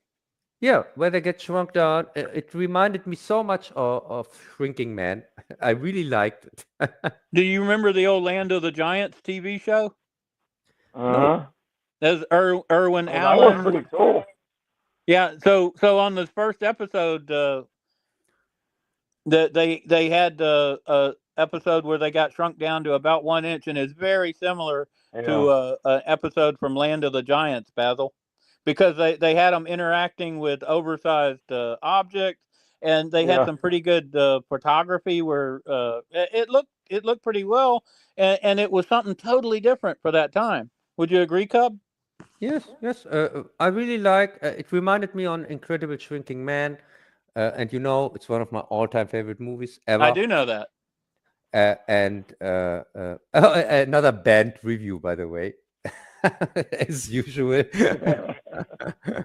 It was the first. There could be anything other for Doctor Who. It was the first of my reviews that got banned back then, because it was a COVID-19 84 review, and yeah, good. And started all with that. I remember that. Yeah, was so pissed because I put so much work into it. Yeah, but yeah, Planet of the Giants. It was one that I really liked, and it was also kind of a detective story,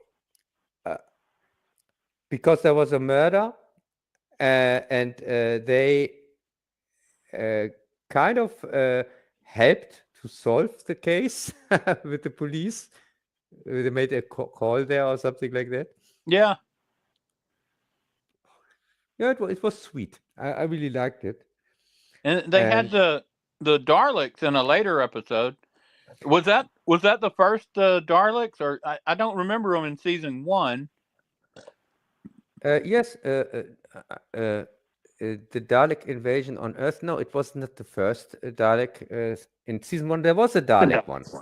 Right, but it wasn't the invasion of Earth. The one invasion of Earth was season 2. Sometimes I get them confused. Yeah, Dalek invasion of Earth. The thing I was watching them on would throw one from season 1, another one from season 2, and then back to season 1. So it was a little confusing about which one was which, because they look the same when you got the same old Doctor and. Yeah, and also this one is the one that they remade for the cinema movie, or not? The Dalek invasion of Earth. Yeah, they did make it was, I don't know if it was a remake or an original. Yes. Was that the one with our Hammer guy? They made two cinema Who is movies he? with Not Christopher Lee. Peter Cushing. Peter Cushing. Yeah. Cushing. Yeah. Dang Yeah. Germans. No, it's Yeah. Peter Cushing. Yeah, Cushing. that was the who did what was that, 67, 68? Something like that. The Dalek invasion. But the Yeah. Dalek invasion here, the one I was mentioning, early in the second season, they came to London, and then they had the big sign where, oh, bodies are floating, and then the Daleks show up, and they have that battle with the Daleks, and they use a bunch of bombs that aren't any good. Typical British hardware. The Brits are all fired up. First No, off, it does nothing. they were landing in the future. They were landing 2050 or something like that. Right. 2064 or 164, I think. And in the future, the Daleks have invaded Earth, and now they're fighting them. And in the cinema movie, by the way, I couldn't stand both of them. They were both crap. They were both remakes of original episodes. But they changed completely the Doctor. They made from him a normal guy in the cinema movie.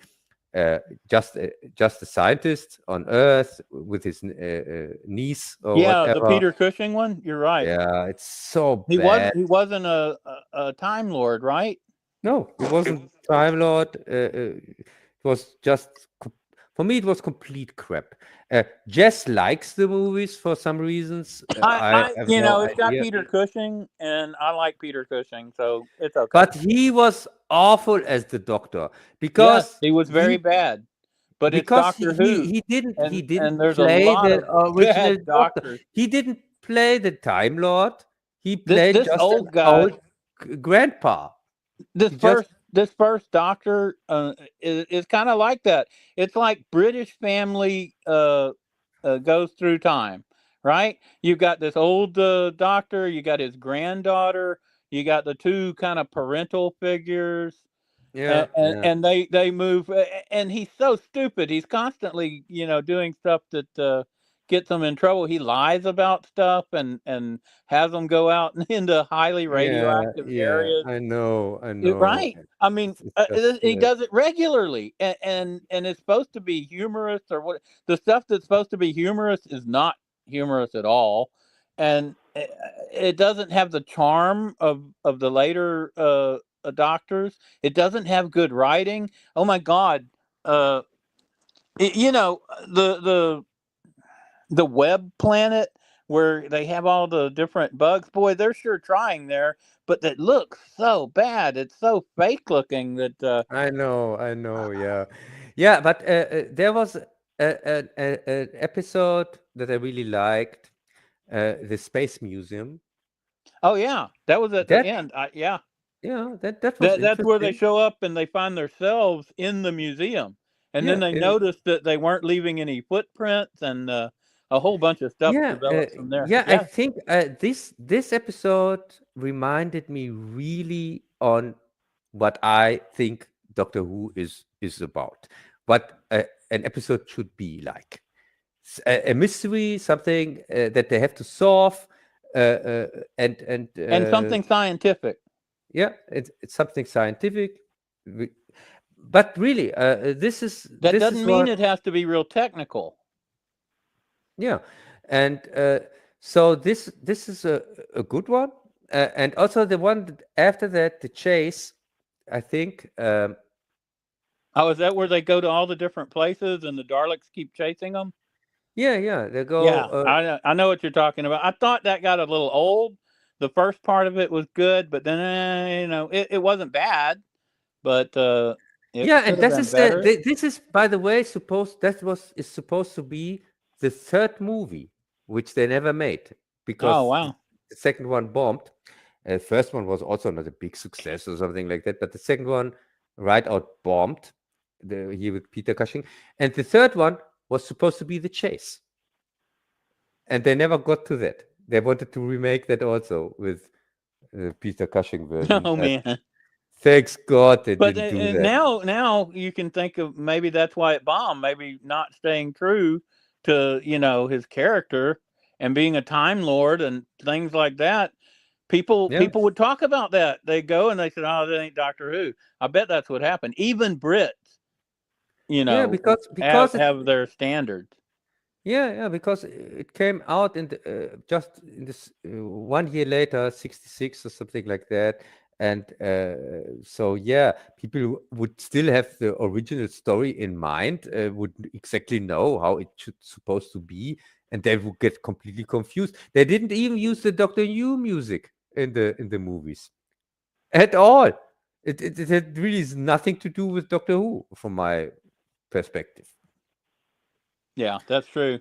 Yeah. Well, they had other episodes. And now the Roman world. What did you think about where they went to Rome? I couldn't stand it. That's pretty bad. Can't stand any episode, any period piece. All of them suck. Sorry, they just suck. It's just for me. This is smear theater where an advanced group of people goes somewhere in the history, and then you have funny stuff or not so funny stuff whatsoever. I don't care for that at all. They went to stop the Viking invasion, or the Viking. This is wait a second. This is something different, because I think you are now talking about the one that I like, the Time Meddler. Yep, that's where they had the time traveler who was the monk, who is returning in season 3. Okay. Yeah, he returns in season 3. So he like another Time Lord? Yes, that's what I thought. He is another Time Lord,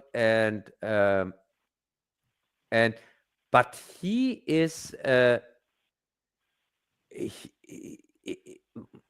he is a kind of sympathetic character, because he's a bad guy, but he's not a bad, but he has good intentions. Because one of the confusing things is, like, the Doctor in the original one said that timeline couldn't be altered by them in the past, but later when they go to Rome, they're supposed to be careful not to alter the timeline. And also, apparently, Doctor Who causes the burning of the city of Rome by Nero.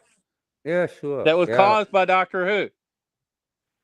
Yeah, but as I said, these old this period pieces whatsoever, I can't stand them. They're pretty lame. I think they just did them because it was a cheap and easy thing they could do, right? It's like Star Trek having a gangster episode.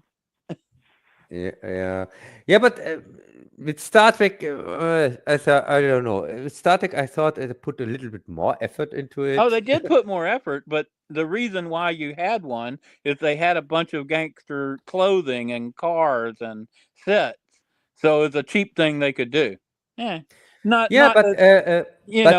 did the same thing with the Roman episode. They did the same thing with some other episodes. That's fine. There's something interesting that they established with the Time Meddler, because now you get clearly from the Doctor that he doesn't want to kill anybody, not even somebody as dangerous as the Time Meddler. He still tries just to sabotage his TARDIS, so that he gets trapped there and can't do any damage anymore. But still, it's still a kind of peaceful solution for somebody so dangerous, like a Time Lord, or not? Yeah. And so as I said, the Time Meddler, he comes back in a later season 3. In season 3. Which episode? It's I have to think. Well, you can tell me later. Is it Mission Unknown? No, I think Galaxy 4. No. It's where they appear on a volcano. Oh wow, I haven't seen that. It has to be. Is it the Ark? No. Dalek's master plan is also. I think it was before the Dalek's master plan. I think the Myth Makers. But I don't want to give false information. He comes back, but it's really short because he appears only for one episode, but he gets tricked again from the Doctor in the same episode, and it's really not. Yeah, wait a second. Not in the same. Is it the same episode? No. Is it just one episode? He's also in Egypt. Which one plays out? I think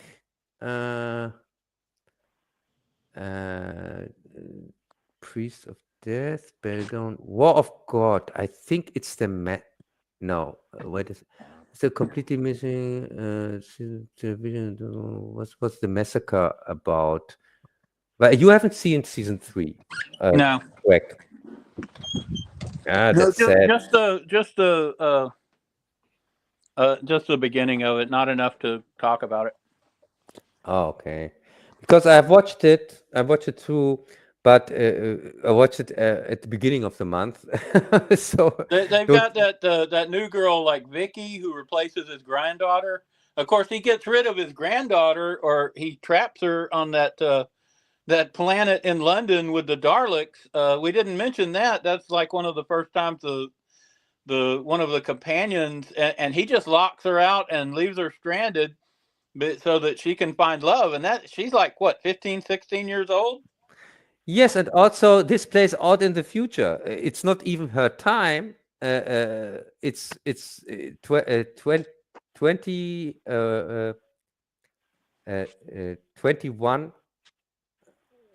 something like that. We're talking about a devastated planet with bodies floating in the river. I mean, there's no infrastructure. Nothing. Yeah, we're talking about Earth in the future. We're talking about Britain, and it looked really run down, didn't it? Yeah. It was supposed to be 2150. I know the Daleks just attacked, but oh my God, it looks like the Daleks barely did any damage, and Britain just looked really bad. It was all falling apart. Yeah, leaving somebody in Britain anyway, in general, is not a good thing, I guess. So, right? Yeah. So I think the Daleks master plan. That's where it's the Daleks master plan. That's where he comes back, the time meddler, and he but the Doctor can trick him again, and the episodes in season 3 are like in season 2. I like some of them, and some of them are most of them are missing, by the way. But there is one episode in particular which people should know. It's called the Callister Toy Maker. Okay. Because the Callister Toy Maker, he returns in New Who, and this was the one where we got the regeneration. It was this Christmas special, this 3-part thing. That was the Callister Toy Maker. It was supposed to be the Callister Toy Maker.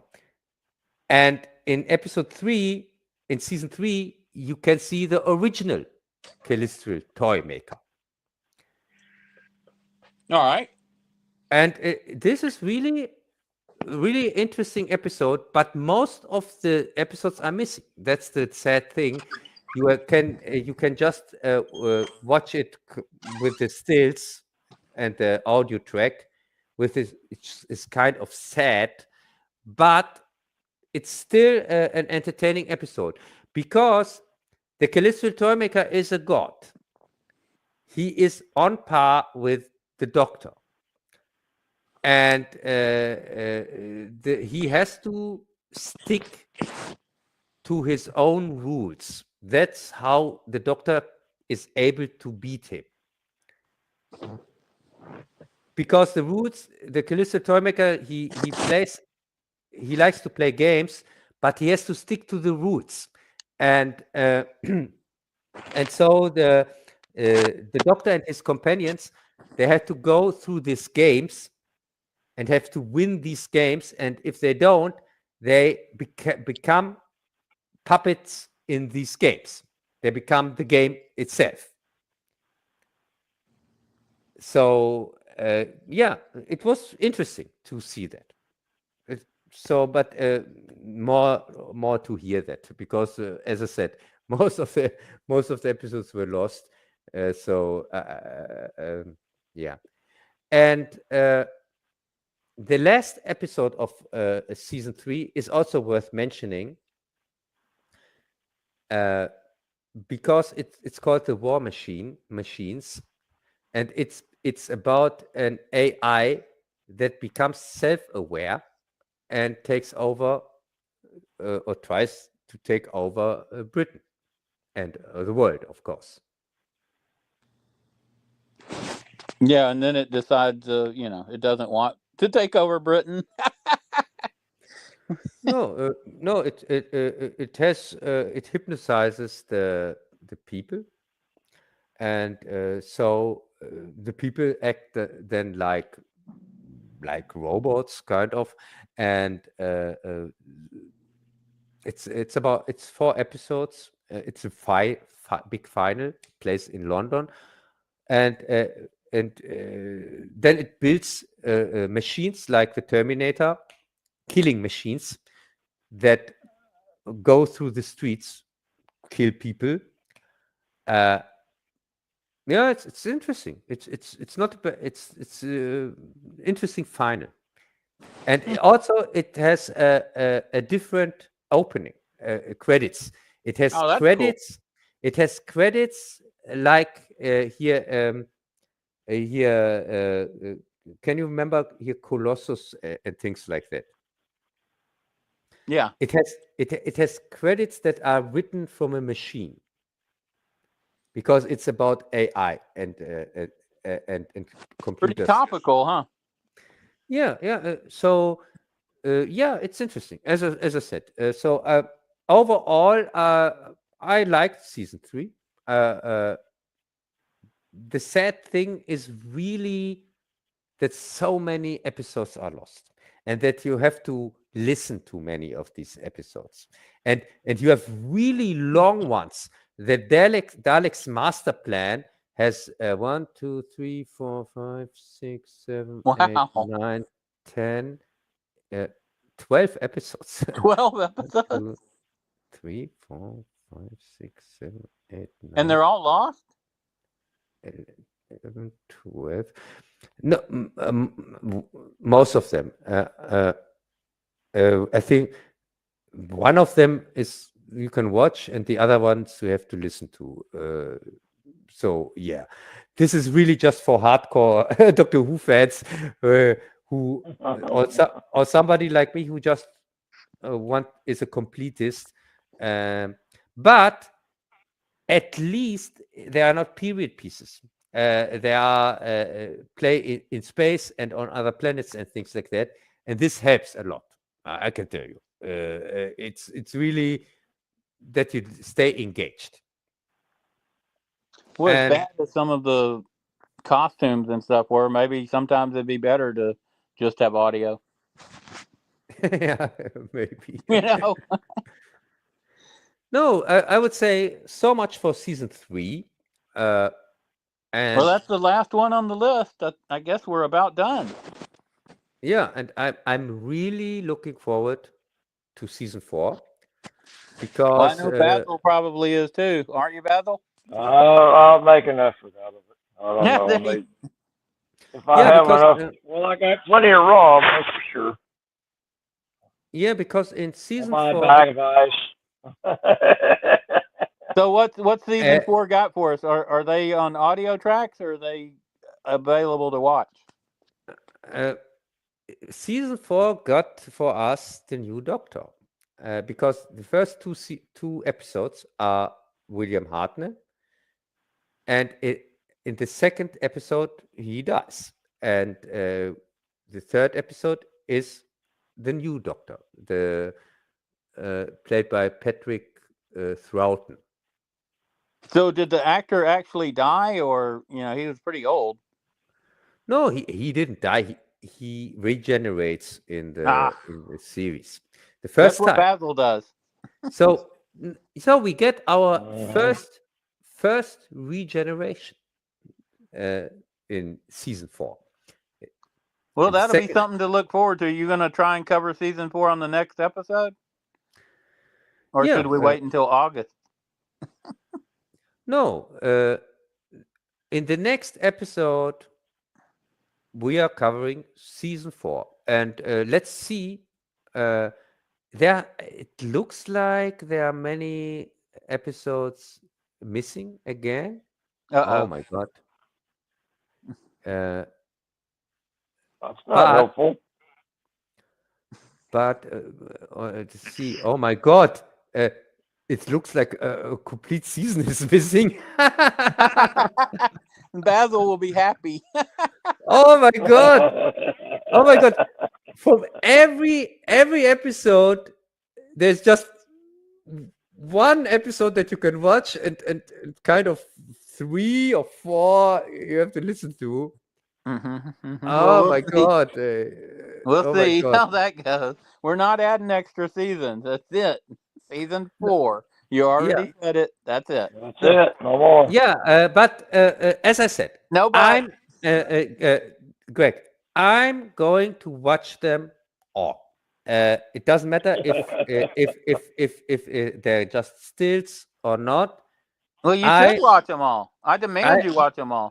I'm going to watch them all, and and for the other ones in the stream, it would be nice if you would try at least to watch the ones that are available, the episodes that I'm going to try.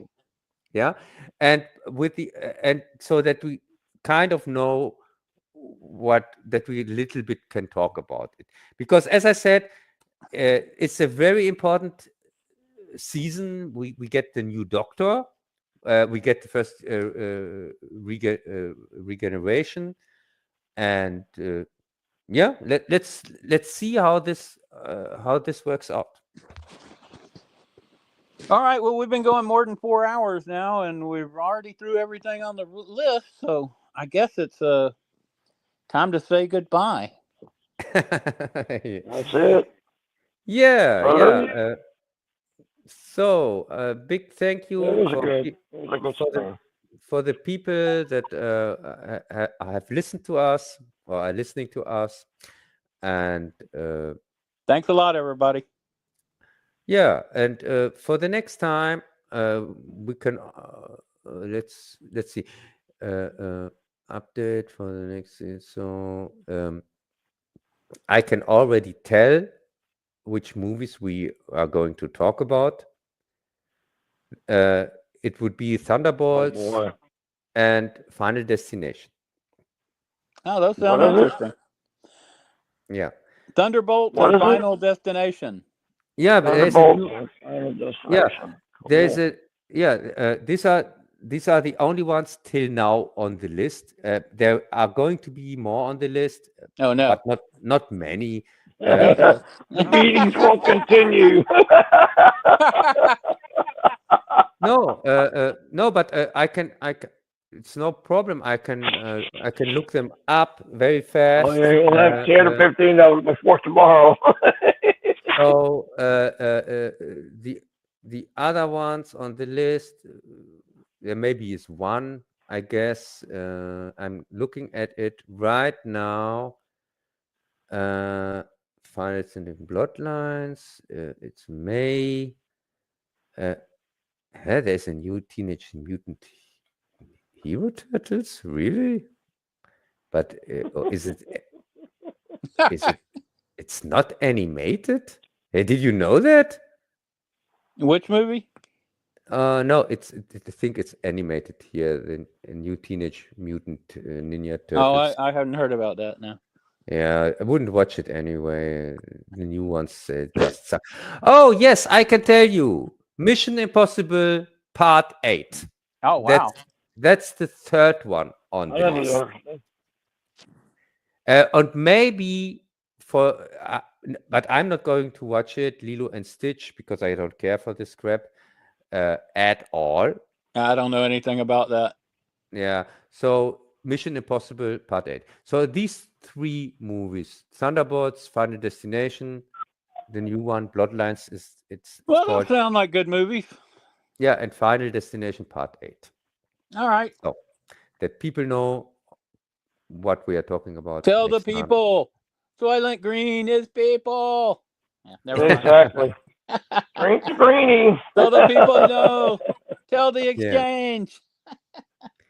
Yeah, and with TV Ain't series, the greenie. there's nothing interesting. Maybe we can talk a little bit about Andor, I guess. I have to watch it anyway. I have to watch it anyway, and I can tell you it's crap.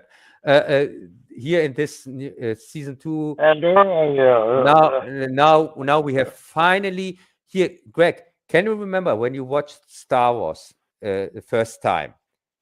Didn't you think back then, like anybody who watched it, that they urgently need a rape scene in there?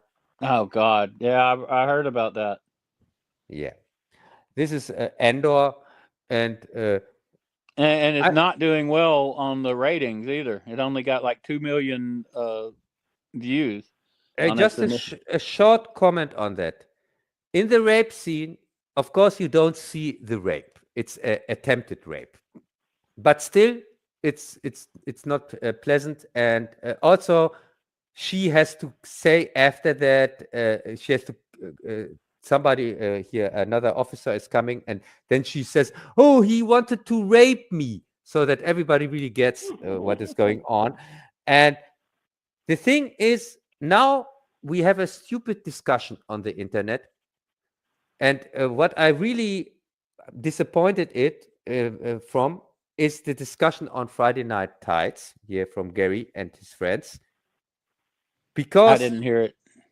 They were talking about things like, yeah, but it was not a rape scene. It was just attempted rape, and it was not that hard as people make it out to be, and things like that.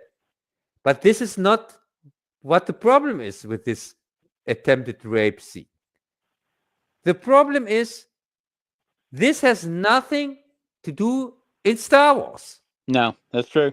Star Wars has always even avoided that. Not even attempted, because George Lucas himself said he doesn't want sexual things in Star Wars. He doesn't want anything like that in there.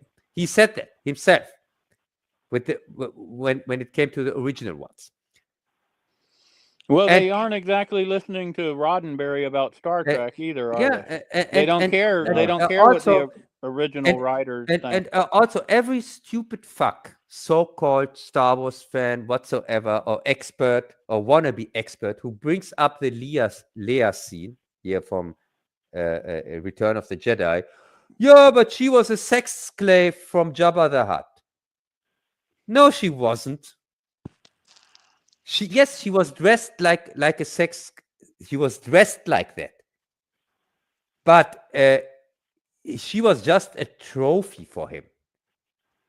Yeah, you don't see them fuck or do anything like that. She was a different species. She was a different species. She was an ornament. Yeah, she was just a trophy for him, and yeah. this embarrassing licking scene. Yeah, but really, this was not supposed to be. Oh yeah, and she had to fuck with him or something like that. No. Well, I'll definitely watch the scene, and we'll talk about it. Yeah, but as I said, no, I'm talking about Return of the Jedi. Oh yeah, I know what you're talking about. You can't compare it with that, No.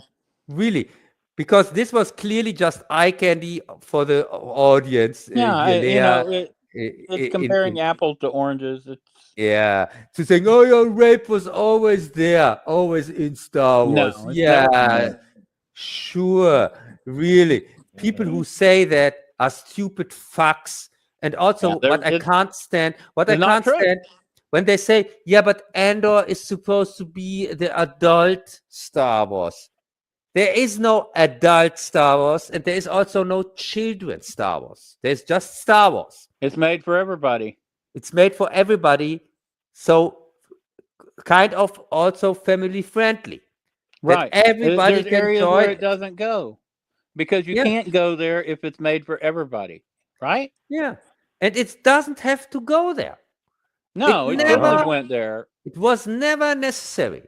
And I bet it hurt the ratings because I saw, everybody talking about that as it came out. What a stupid idea to put that in your initial deal, and now nobody's watching the series at all. Family movie, now you're gonna make people not want to watch it because they spent like $700 million on this series so far on two years. Yeah, and I can tell you, why did the stupid director put this scene in there?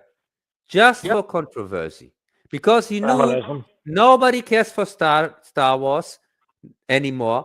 Nobody cares for Andor anyway. Just to get people talking about it, right? And so how do we get people talking about it? Oh yeah, let's put an attempted rape scene in there, and so then we have advertisement for free. I bet Doomcock's will have fun with that one. If they wanted to get people talking, they should have had like a girl trying to rape a guy. Then they'd have people talking. But Greg, the worst thing. Greg, the worst thing about this attempted rape scene is it's a white officer from the Empire. Of course it is. And I could have told you that. And the woman that he wants to rape is an illegal immigrant. Of course. Yes, and that's the reason. No, that's I haven't the reason. heard illegal immigrant in freaking Star Wars either. When did that become a thing?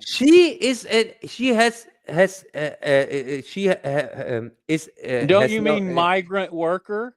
You're not allowed to say illegal immigrant now. She's migrant worker here on this planet with her papers are false, and he knows that her papers that she is illegal on this planet. She has no right to work there legally, and that's the reason why he wants to rape her, because there are no documents. She's undocumented, and he wants to take fortune of that. So and she's a colored woman, by the way. So we have a white officer who wants to rape an illegal immigrant, and that's what this scene is about. As I said, it's supposed. Well, it sounds like we're definitely going to have to talk about Andor. Yeah. And so. This is we'll look at it. This is just awful. It's crap. I have to review it anyway. Next year I make 4 Star Wars videos. But at least we get a return from Greg and Kathy. Nice. Yes, next year, summer. Greg and Kathy return on the big screen. Awesome. Yeah. So I think that's gotta get Jez in on this again. Yeah, we really need jazz, especially with Doctor Who. Right? Yeah, Yeah, at least especially with the Doctor Who. at least he has seen that. At least, yeah, yeah. That's a shot at you, Bazzil. Yeah. So I'm going to end the stream. Thanks a lot. The next stream is going to be out. So let's End see. of June. End of June, on June 29th. Nice. June 29th. So people have now the date. Come on and have some fun. Yeah. So now I'm Hopefully, going. Cat will be with us. And yeah, I hope so. So.